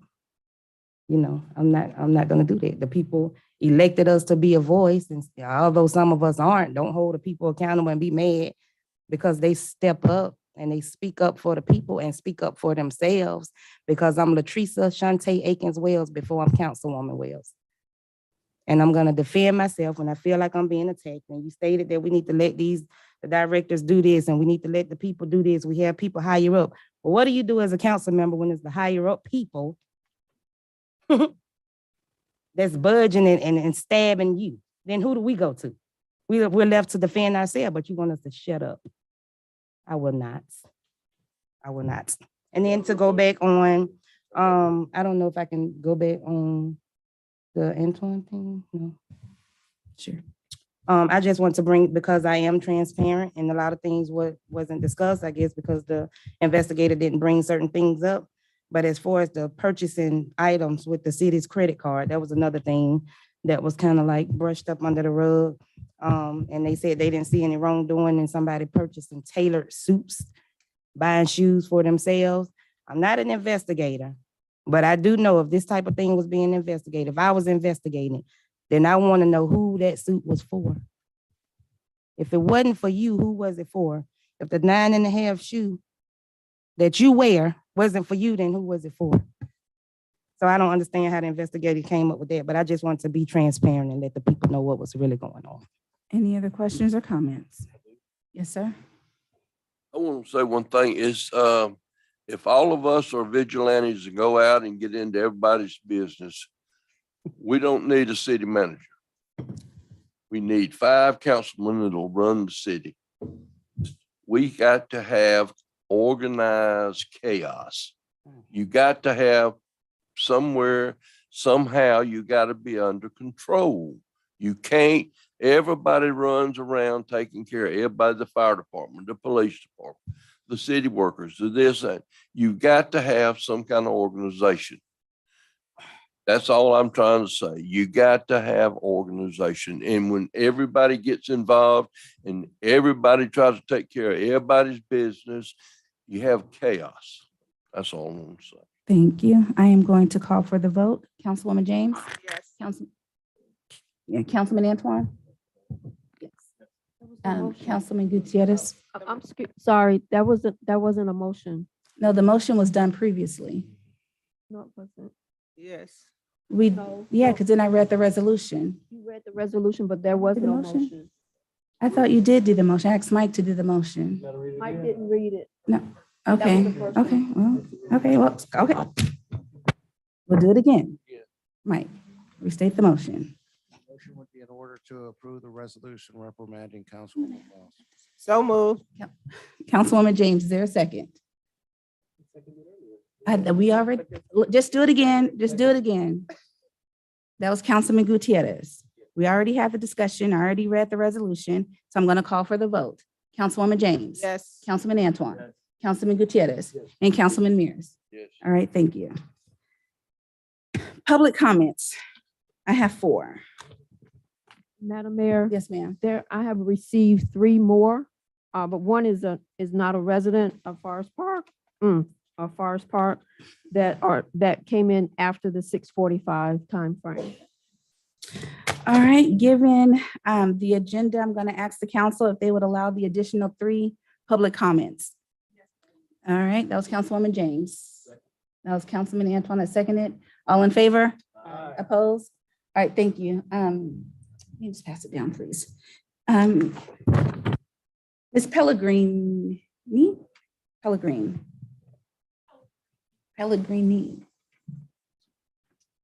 Okay, no, I'm not going to even look at that. Wait, I'm sorry, 1 second. I thought it was. Okay, so it's just 2 more. Okay, and so 3 minutes is allotted per person, and so you have the floor, ma'am. When I read tonight's agenda, I saw in black and white what the community has been observing all along. Some council have been trying to distract us with signs, names, and now a video. A video where I saw someone reacting with raw emotion to ongoing attacks on her character, her family, even involving the school her child attended. There is indeed conflict.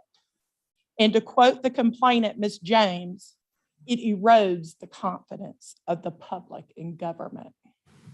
But wait a minute, why is the pot calling the kettle black? We've witnessed this unprofessional pettiness and we wonder as a community, is it political or is it personal? Because we see who contributes what. We know what brings joy to the city. We like having someone tell it like it is, even if some don't like the way she says it. Why does this bother you so? Meanwhile, real concerns like the outcome of an investigation involving illegal actions, you said nothing. Not since October. Through an entire election cycle, not one word. protected in confidence and secret even now. We've heard the word accountability thrown around a lot lately. Accountability is not a weapon. You do not pick and choose when to wield it, depending on how it benefits you personally or politically. Accountability is truth. The people of Forest Park, the ones who are walking to get their groceries, struggling to keep housing, put food on the table, still negotiating a pandemic, unemployment, care of aging parents, still getting by on the bare minimum, homeless, huddled by the laundromat, just around the corner from where you held your bodacious celebratory gala. That was the video that offended us. Quote, erodes the confidence of the public in government, end quote. Thank you. Mr. Pellegrini?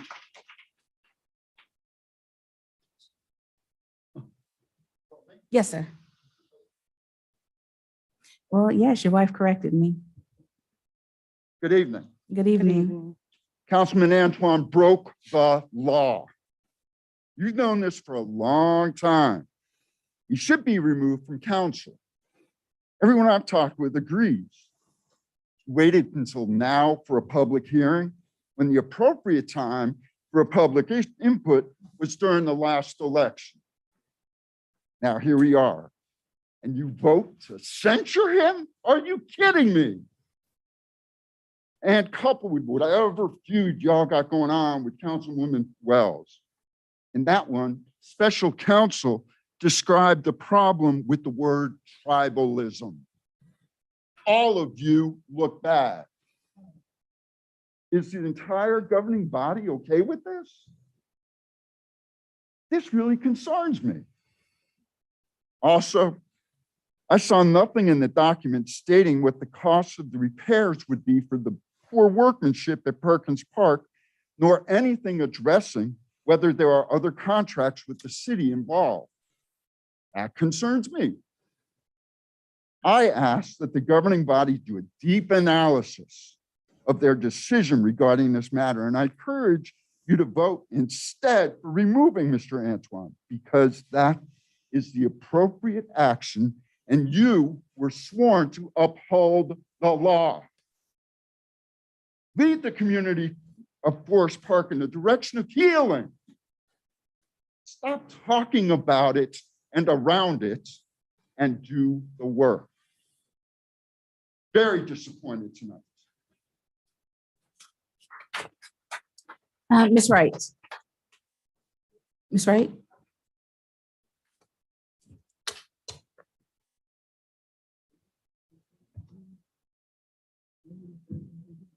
Good evening, Mayor, Council, Good evening. City Manager. I wanted to talk about bringing us into unity, our whole community. And one thing that I seen do that was our summer concerts. Now, I've been a resident and a homeowner in this city for 25, a little bit more than 25 years. I've seen bad, I've seen good, I've seen them come, I've seen them go. But I've never seen over the last couple of years in the summertime, all the community come together. And I think that's really important that we keep these functions going to bring our communities together. And I'm not speaking just Black, white, Hispanic, Asians. I'm a business owner.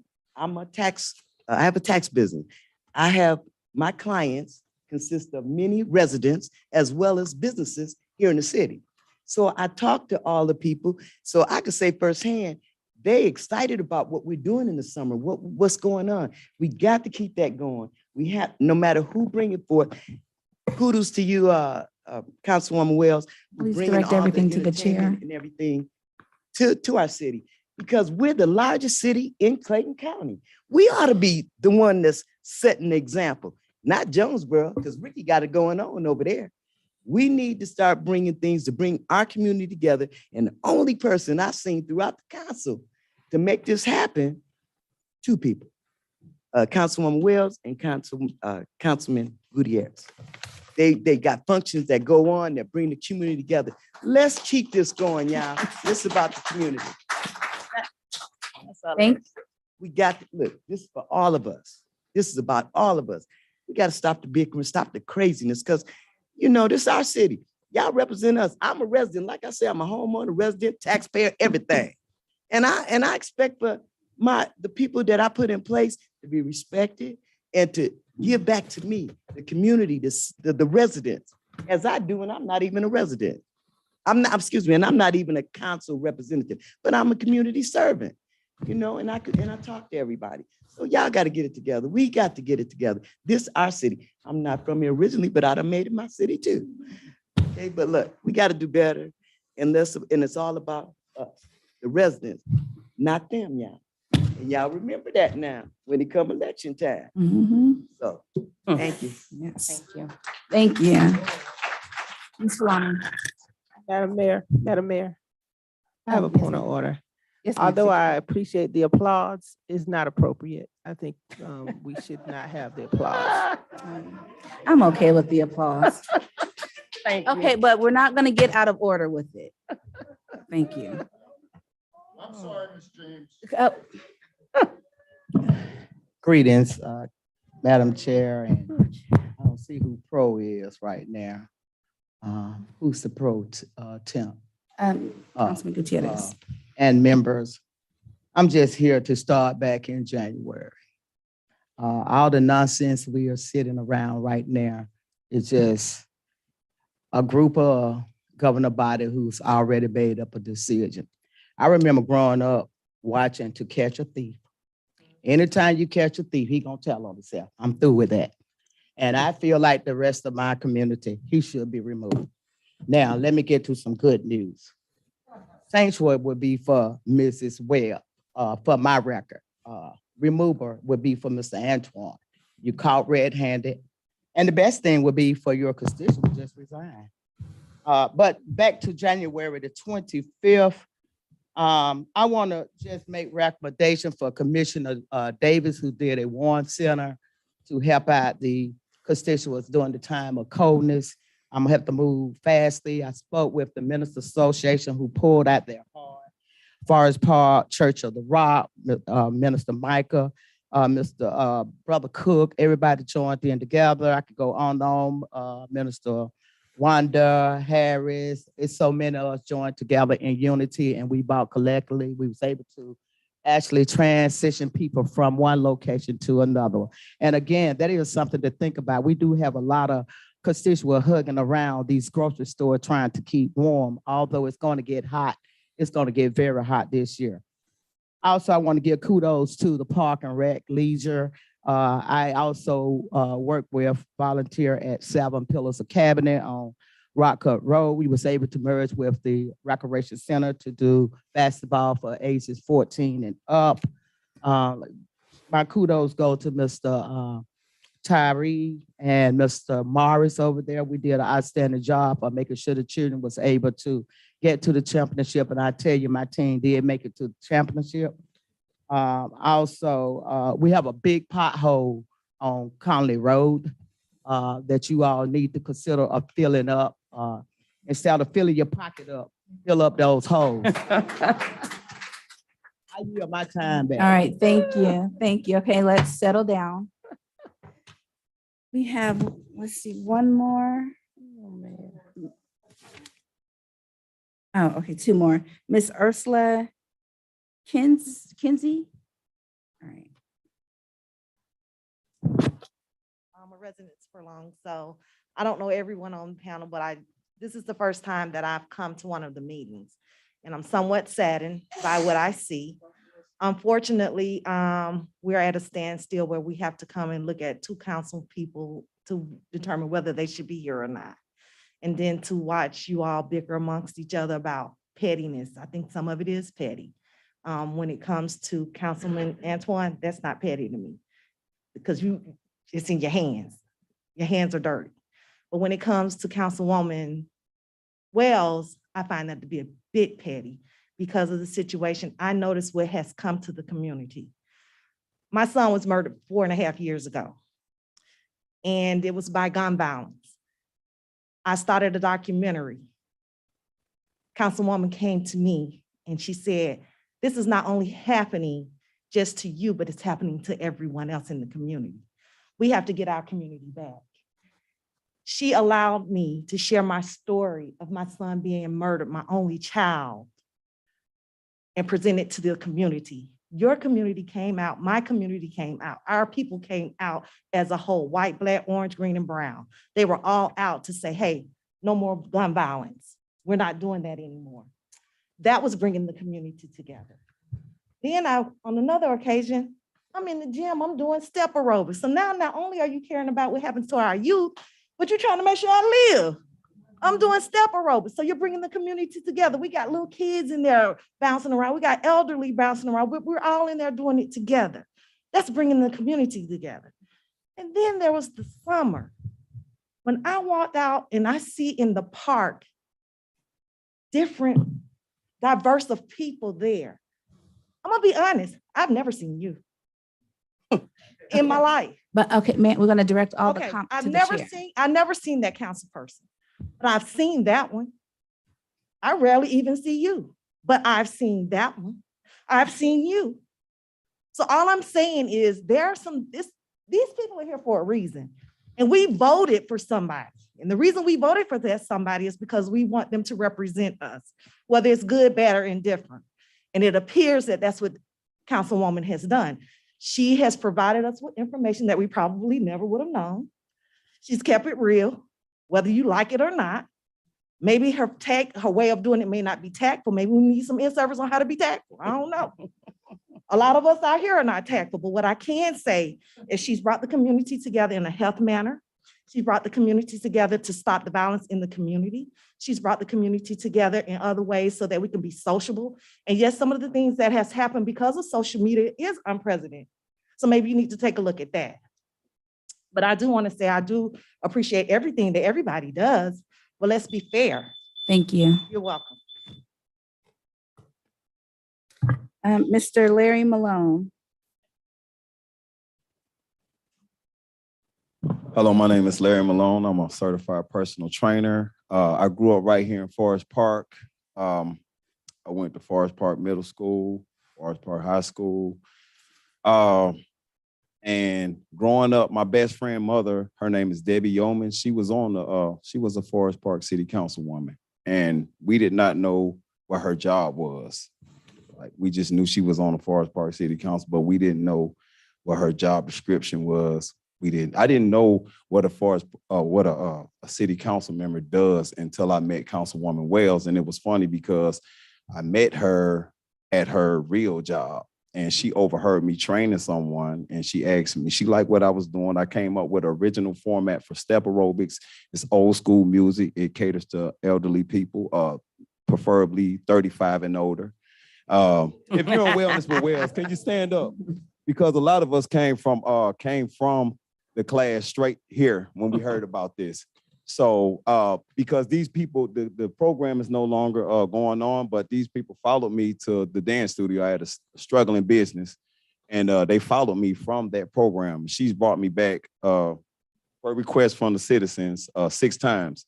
So when she came to me, she said, listen, COVID-19 is affecting the elderly people. I need something like what you got going on to do and bring wellness to the forefront of the community. And that's when she came up with Wellness with Wells.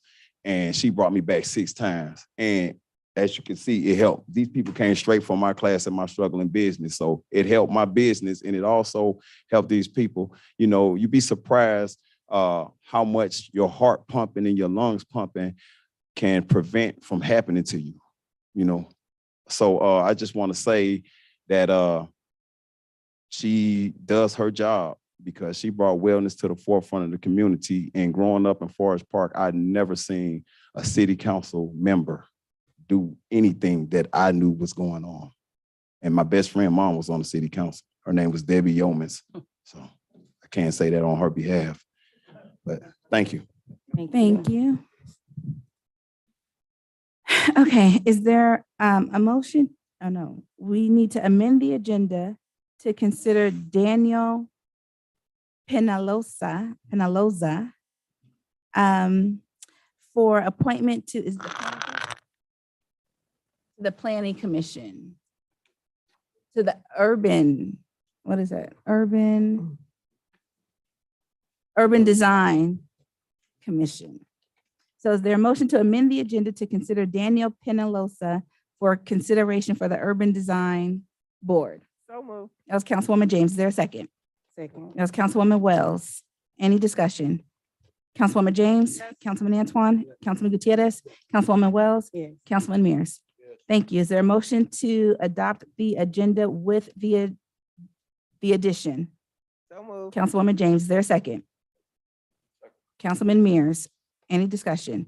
Councilwoman James, Yes. Councilman Antoine, Councilwoman Wells, Yes. Councilman Gutierrez, I'm sorry, and Councilman Mears. Yes. All right, thank you. Has everyone, so that'll be item number 8. Has everyone had the opportunity to review the minutes from February 21st, the work and regular meeting minutes? And if so, are there any changes to be recommended? If there are none, is there a motion to group said minutes together and approve as is? So moved. That's Councilwoman Wells. Is there a second? I'll second. Councilwoman James, any further discussion? Councilwoman James, Yes. Councilman Antoine, Yes. Councilman Gutierrez, Councilwoman Wells, Yes. and Councilman Mears. Yes. Thank you. New business, item 5, council to approve resolution 22-09, authorizing approval to award a contract to Hogan Construction Group LLC to construct a new mini public safety building at the Gillum Logistics Center. Is there a motion to approve this item? So moved. That was Councilwoman James. Is there a second? Second. That was Councilman Antoine. Any further discussion? Councilwoman James? Yes. Councilman Antoine? Yes. Councilman Gutierrez? Councilwoman Wells? Yes. And Councilman Mears. Yes. Thank you. Item 6, council approval of a proposed entertainment district ordinance number 22-01. Is there a motion to approve this item? So moved. That was Councilman Antoine. Is there a second? I'll second. Councilwoman James, any further discussion? Councilwoman James? Yes. Councilman Antoine? Yes. Councilman Gutierrez? Councilwoman Wells? Yes. And Councilman Mears. Yes. Thank you. Item 7, council approval of resolution 22-10 in support for the people of Ukraine and condemn the Russian invasion. Is there a motion to approve this item? So moved. Councilwoman James, is there a second? Second. That was Councilman Mears. Any further discussion? Councilwoman James? Yes. Councilman Antoine? Yes. Councilman Gutierrez? Yes. Councilwoman Wells? Yes. And Councilman Mears. Yes. Thank you. Item 8, is there a motion to approve Daniel Penalosa for the Urban Design Board? So moved. Councilwoman James, is there a second? That was Councilman Gutierrez. Any further discussion? Councilwoman James? Yes. Councilman Antoine? Yes. Councilman Gutierrez? Councilwoman Wells? Yes. And Councilman Mears. Yes. All right. We don't have the sheet to swear you in yet, sir. So I could, if Ms. Diane can get it, I could swear you in after. All right, closing comments by the governing body. Councilwoman James. Yes. Wow. Okay. So first, let me just say that I do give Councilwoman Wells her kudos for the things that she's done in the community. I don't take anything away from her on the things that she's done. And I don't take it away things that I've done as well. So you may say you haven't seen me, but I've been out there. If I have people that support me to tell you, they'll tell you I've been out there. Not only have I been out there, but I send out messages on a bi-weekly basis on things that's going on, including what happens on Fun Friday in the park, and including what happens at the Star on the fountain. So I am with an effort trying to bring the community together. As far as what a council member does, we are to make laws and to govern our city and make sure that we are taking care of our employees as well as the residents. So we have different departments, including a Recs department. So don't think that if we don't have the budget to put certain things in our because we have a $8 million fire station that we thought was going to cost us $4 million. So we have to come up with $8 million to take care of that. So there are some things that we have to cut. Does that mean we're going to cut things that bring our community together. No, it does not mean that. We have a Parks and Recs department. So believe me, the things that Councilwoman Wells has brought to the table, the things that Councilman Gutierrez has brought to the table, it's not going away. It's not going anywhere. These things are going to continue to happen. So a couple things I wanted to outline on some of the things that someone has said. They read a quote that says, erodes the confidence of government. I want to say that's not my quote. I did not quote that. That is a quote that came from the attorney. The attorney, the ethics attorney made that quote, not me, not Kimberly James. I did not say that. And there was a comment that was made about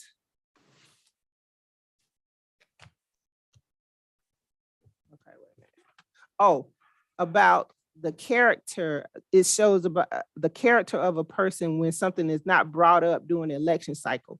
If you read our charter, then as an elected official, we cannot bring up items during election cycle.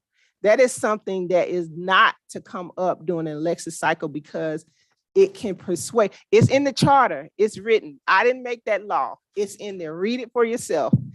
So the reason we did not get the information that the investigator found out until after the election is because it's in the charter.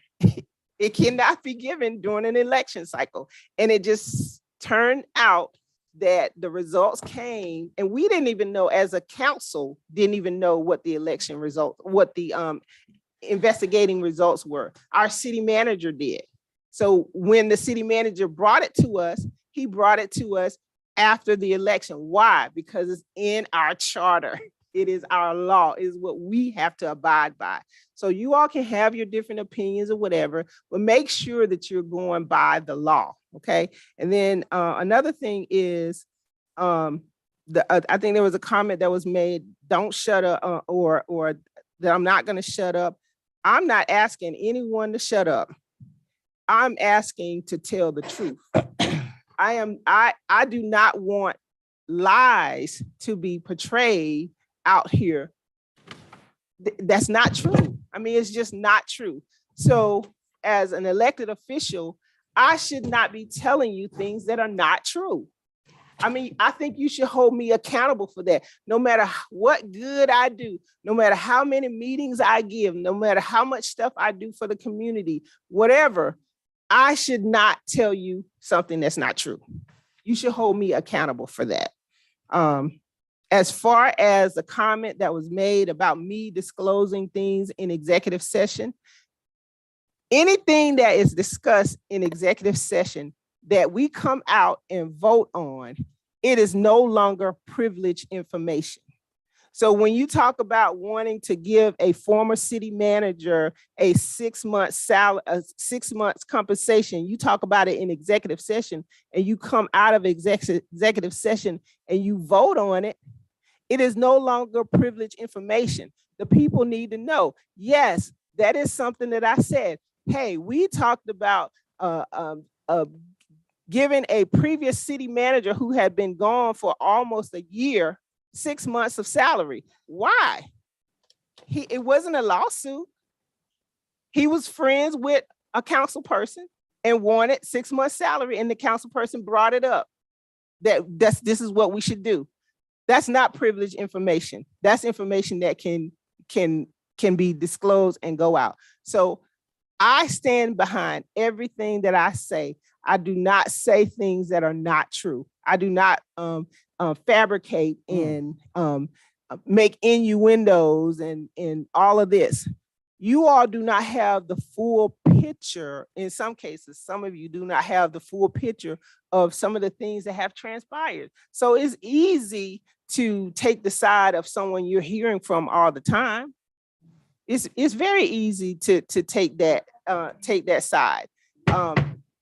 So I'm saying that to say, make sure you get the facts. Make sure you get the complete story. Make sure you're not one-sided in receiving your information. Make sure you're receiving information in its whole, in its entirety. Okay, and as far as, well, I don't even want to bring up Mayor Deaton, God rest her soul. I won't even bring up that. Just leave that alone. But if you want to talk to me on the side, I'll talk to you about that. So let me go back to the other stuff. I want to say that we had a hunger walk. You all may have seen it on the news. The Community Food Bank held a hunger walk in the state of Georgia.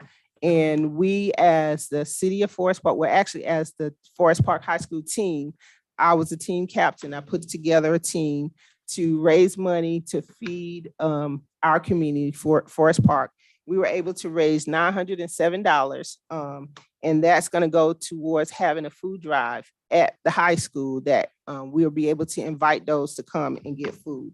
I want to give a big thanks to Gen Care Senior Medical Center, who was one of our sponsored, who provided shave ice for our walkers after we walked 2 miles to raise money for our community. So I'm very proud of that.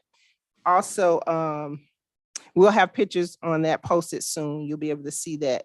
A big congratulations. I know I'm probably stealing the mayor's thunder on this, but a big congratulations to our Forest Park High School girls, lady basketball players, who's going to the state championship on Thursday. So if you all want to go out to the Macon Coliseum, they'll be there Thursday. You have to get your ticket online. You have to go to gofan.co. That's CO, not com, but gofan.co, and get your tickets there to support our Lady Panthers as they try to beat Woodward Academy for the 5th time. Well, for the 3rd time, right? Third time. Okay. So we're gonna try to get our title back. They were state champions 2 years ago, and they were runner-ups last year. So hopefully this year we will this year bring home the state championship again. So again, thank you all so much for coming out. I appreciate you. If you need to speak with me, I'm open to you, and I'm here to serve. Thank you. Councilman Antoine? Yes, good evening, everybody. First of all, I want to tell everybody, thank you for the opportunity to be here. Continue spreading the good word, the good work that Forest Park is doing. Also want to just share that, the Bible says your silence shall be your strength. When you know the truth, you don't have to say much because you know the truth. I want to thank everybody from Ward 2 that's here, that supported from the internet and all the emails that I got. I also want to give a big shout out to and congratulations to those that just got sworn in the Planning and Zoning Board. Thank you for, well, that's not it. I want to give a shout out to Sergeant with his new infant that's born. Also, those in Ward 2, we have a big major senior development that's coming right on College Street. I believe it's 55 and over. That's something that we should be looking forward to because that'll be a huge development. Again, I want to thank you guys so much for coming. Let's keep it moving. Let's keep it pushing and doing the people's business. God bless you all. Councilman Gutierrez? All right, everybody, just to echo my colleagues, thank you for coming out and sitting through all of this. With that being said, I just want to shout out the Public Works Department and Parks and Rec for a successful food truck event at the Fountain. We had a lot of people with a lot of community. Shout out to the elected officials that came. I think I saw the mayor, Councilwoman James. Thank you for coming out and enjoying the community. I just want to also shout out Mr. Freeman of Concrete Technique. I introduced him to the middle school principal of Forest Park, and she mentioned to him some of the hardships, and he on the spot made a $2,500 donation, which I thought was very impactful. And sometimes a lot of businesses come in here and say they're going to do all this stuff. So I really appreciated that from him, just doing that for our middle schools. March 22nd, I will be having a women's panel in honor of Women's Month. I will be partnering up with Forest Park Women's Roundtable, which is a nonprofit my wife is a member of. And we will have a whole bunch of different speakers from different generations. So I'm excited about that. If it wouldn't be for a lot of women, I honestly wouldn't even be functioning around as an adult. So I'm excited about that. March 23rd, we will be having an event at the library. I'm partnering up with Miss Sabrina Hill from District 7 in the school board. We'll be reading some books. Also, our teenage committee, the Panthers in Action, will be there. So it's a good opportunity for them to interact with some of the younger crowd here in Forest Park and just to promote all the services the library has to offer. It's really a hidden gem that we have, the library we have here for our citizens. So if you can make it out, it'd be great. And yeah, just I'm excited about this Ukraine thing that we did. We had hosted a delegation here, so our sympathies with them if they're watching or listening. Or I don't know what we're gonna send them, but just a lot of stuff is happening in the world. The world is at war, and we're here. Sometimes we are in a privileged space, and sometimes we want to complain about little things or bicker about small things. When in reality, people are dying. So just make sure you take that into account. But with all these bad news, we also have Mr. Sergeant Lewis. I just want to congratulate you on fatherhood. I think that's the most beautiful and just priceless thing a man can do. The title of a father is just something that is just, there's nothing like it. It's the best thing that a man can have. And welcome Ms. Barkley to the city. You have an amazing finance department over there. And congratulations, like Councilman Antoine said, to all the board people. And if anybody wants to talk about, I guess, any of my decisions, I'm always down to interact and conversate. Thank you again for everybody for coming out. And yeah, take care. Councilwoman Wells. Yes. First, I'd like to thank everyone for coming out. This month is Women's History Month. So I would like to thank and show appreciation to every woman in the city of Forest Park, every employee, everybody. Thank you for all that you do. Women make the world go round. If it wasn't for us, we wouldn't be here. So happy Women History Month. Okay. A few things I want to, and I'm not going to be long-winded. I'm ready to go. We done spent enough time on pettiness. Thank you to our directors who sit here and have to deal with some of this mess that's going on. Appreciate y'all as well.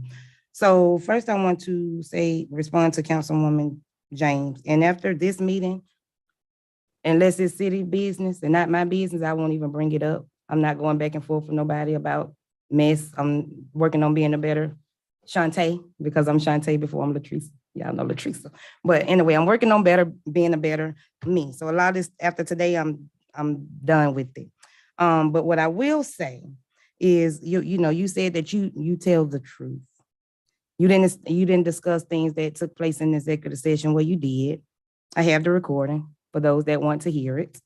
As well as my husband and my daughter, who were employees of the city. You violated the HIPAA law discussing my husband's health issues, and you stated that my husband was terminated, and then he left and went to the city of Forest Park, and then he was forced to be hired. Went to the city of Atlanta, then he was forced to be hired back, when in actuality, the city asked for him back, and he made more money because he got his CDLs while he was in the city of Atlanta. All this is on the tape, and she's bashing my husband, and she's bashing my daughter. How did my daughter get this job when I can name a whole lot of people, but I won't, because I'm not playing the petty game. They have friends that work for the city, and she was qualified to do the job, and she was hired. She wasn't forced. So you discussed things that wasn't voted on in executive session. And again, it's on record. I didn't file an ethics complaint because I don't have time. I have a business. My son has a business. I have a job. I do stuff, and it's not tied up in city stuff. So I won't go on that. Then I don't know if you all paid attention, but I pay attention to body language, and I pay attention to the size and all this stuff. And when the people, and I appreciate y'all. I didn't know everybody from Wellness with Wells was coming. I appreciate y'all. I appreciate Larry, everybody who spoke on my behalf. It means more than you will ever know, because being a council member that's fighting for the community, and then you got certain individuals that just want to keep attacking because they're bothered personally, or they feel like this person is in the spotlight a little more than them. That's an issue. And so I paid attention to body language when they were speaking about Wellness with Wells, and you may not like it. People may not like it. And that's why they want to take it out of the budget and give it to Parks and Rec, so that Councilwoman Wells' name won't be on it. So they can make it seem like, oh, everybody is so involved. And Councilman Gutierrez with his food truck Fridays, like, these are things that we push to do. And I don't know if you all ride around the county, but you will see signs everywhere around Clayton County. Commissioner doing this, commissioner doing that, back to school badge, Halloween, trunk or treats. People are recognized for the things that they bring to the table. Why is that an issue here? Because it's personal. Instead of coming together saying how we can make this better for the city, oh, let's do away with it. Let's hand it to Parks and Rec so that her name isn't involved in it. But guess what? It will be, because I'll then become a sponsor. And I'll raise money, and then my name will still have to be on it. So that's what it's about. It's personal. They want to take it out the budget. They want Parks and Recs to take over, but it's no different than no other cities are doing, what other cities are doing, what the county is doing all around the world, not just right here in Little Old Forest Park. So if you talk about unity, and if you read the mission statement and all this is true, and this is what you go by, instead of trying to do this and do that because of one little bit old person, come to the table with something. Councilwoman, let's sit down. How we can make this better? How can we get the word out to bring more people, to get more people involved? How can we get well-known artists out here? How can we get more people to participate? What can I do to help? Those are the type of conversations we should be having. So little for, now I'm gonna tell y'all, we have to come up with $4 million. Fun Friday ain't nowhere near $4 million. Food Truck Friday is nowhere near $4 million. It's just an excuse to get rid of the things that Councilwoman Wells helped initiate that bring our community together. Let's take her name off of it. We don't want her involved. We don't want her on stage fellowshipping with the community and bringing the people together. We want somebody else to do that. But I'm gonna always be here because it's my city. This is where I grew up, and this is the city I serve. Something else. I think that's it. I appreciate y'all for coming out. Y'all have a blessed day. Safe ride home. It's wet out there. And we'll see y'all the next meeting. Councilman Mears? I want to make it short and sweet. I'm glad to see everybody here. I'm glad everybody come. Anybody that's sitting in this room can see the problem. We had several comments about if you do the crime of time, you do the crime time. Well, you got to have rules and regulations and people that will make it happen. We don't have that. Y'all have a good night and see you next time. Madam Mayor, Is it something different? it is something different. Okay. Yes, it is something different. I just have to respond. Council. Okay, I will not respond. I will not respond. I'll Thank just you. say, okay, I Thank won't you. even respond. Don't even respond. Okay. Wait, so my comments. It's gonna be really quick. Yeah, afterwards. Father Jacques, who presides over Felipe de Jesus, is actually, if I could find my notes, he was appointed, Pope Francis has appointed Reverend Father Jacques of Forest Park as the new bishop-elect of the Roman Catholic Diocese in Charleston, South Carolina. Father, yes, that is amazing. Father Jacques, who is from Haiti, will become the 14th bishop of the diocese, succeeding Bishop Robert Mr. Robert.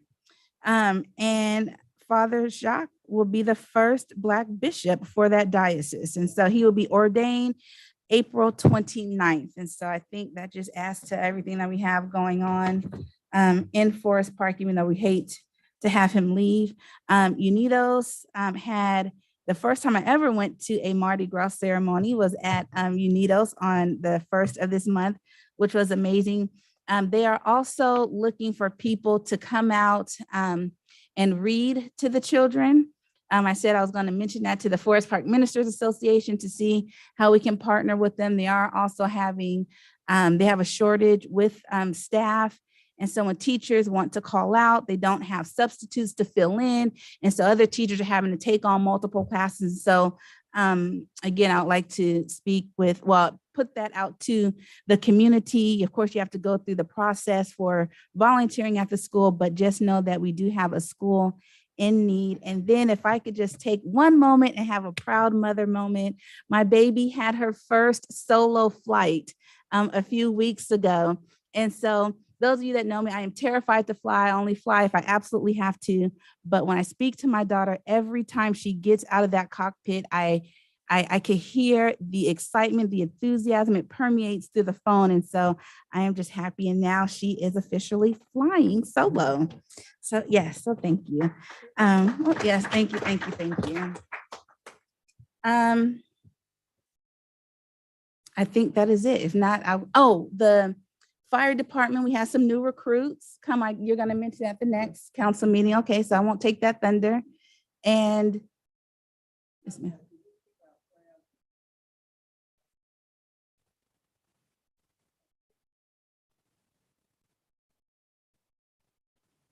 Yes, and then on that, Shonda Moses, Melton,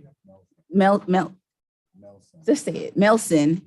Chandra Melson. Melson. Her mother passed away and she works in the finance department. So if we can add her family to your thoughts and prayers as well, that would be appreciated. So on that note, is there a motion to adjourn? Oh, I was gonna do that after. Yeah, so moved. that was Councilwoman James. Is there a second? Councilman Gutierrez, all in favor?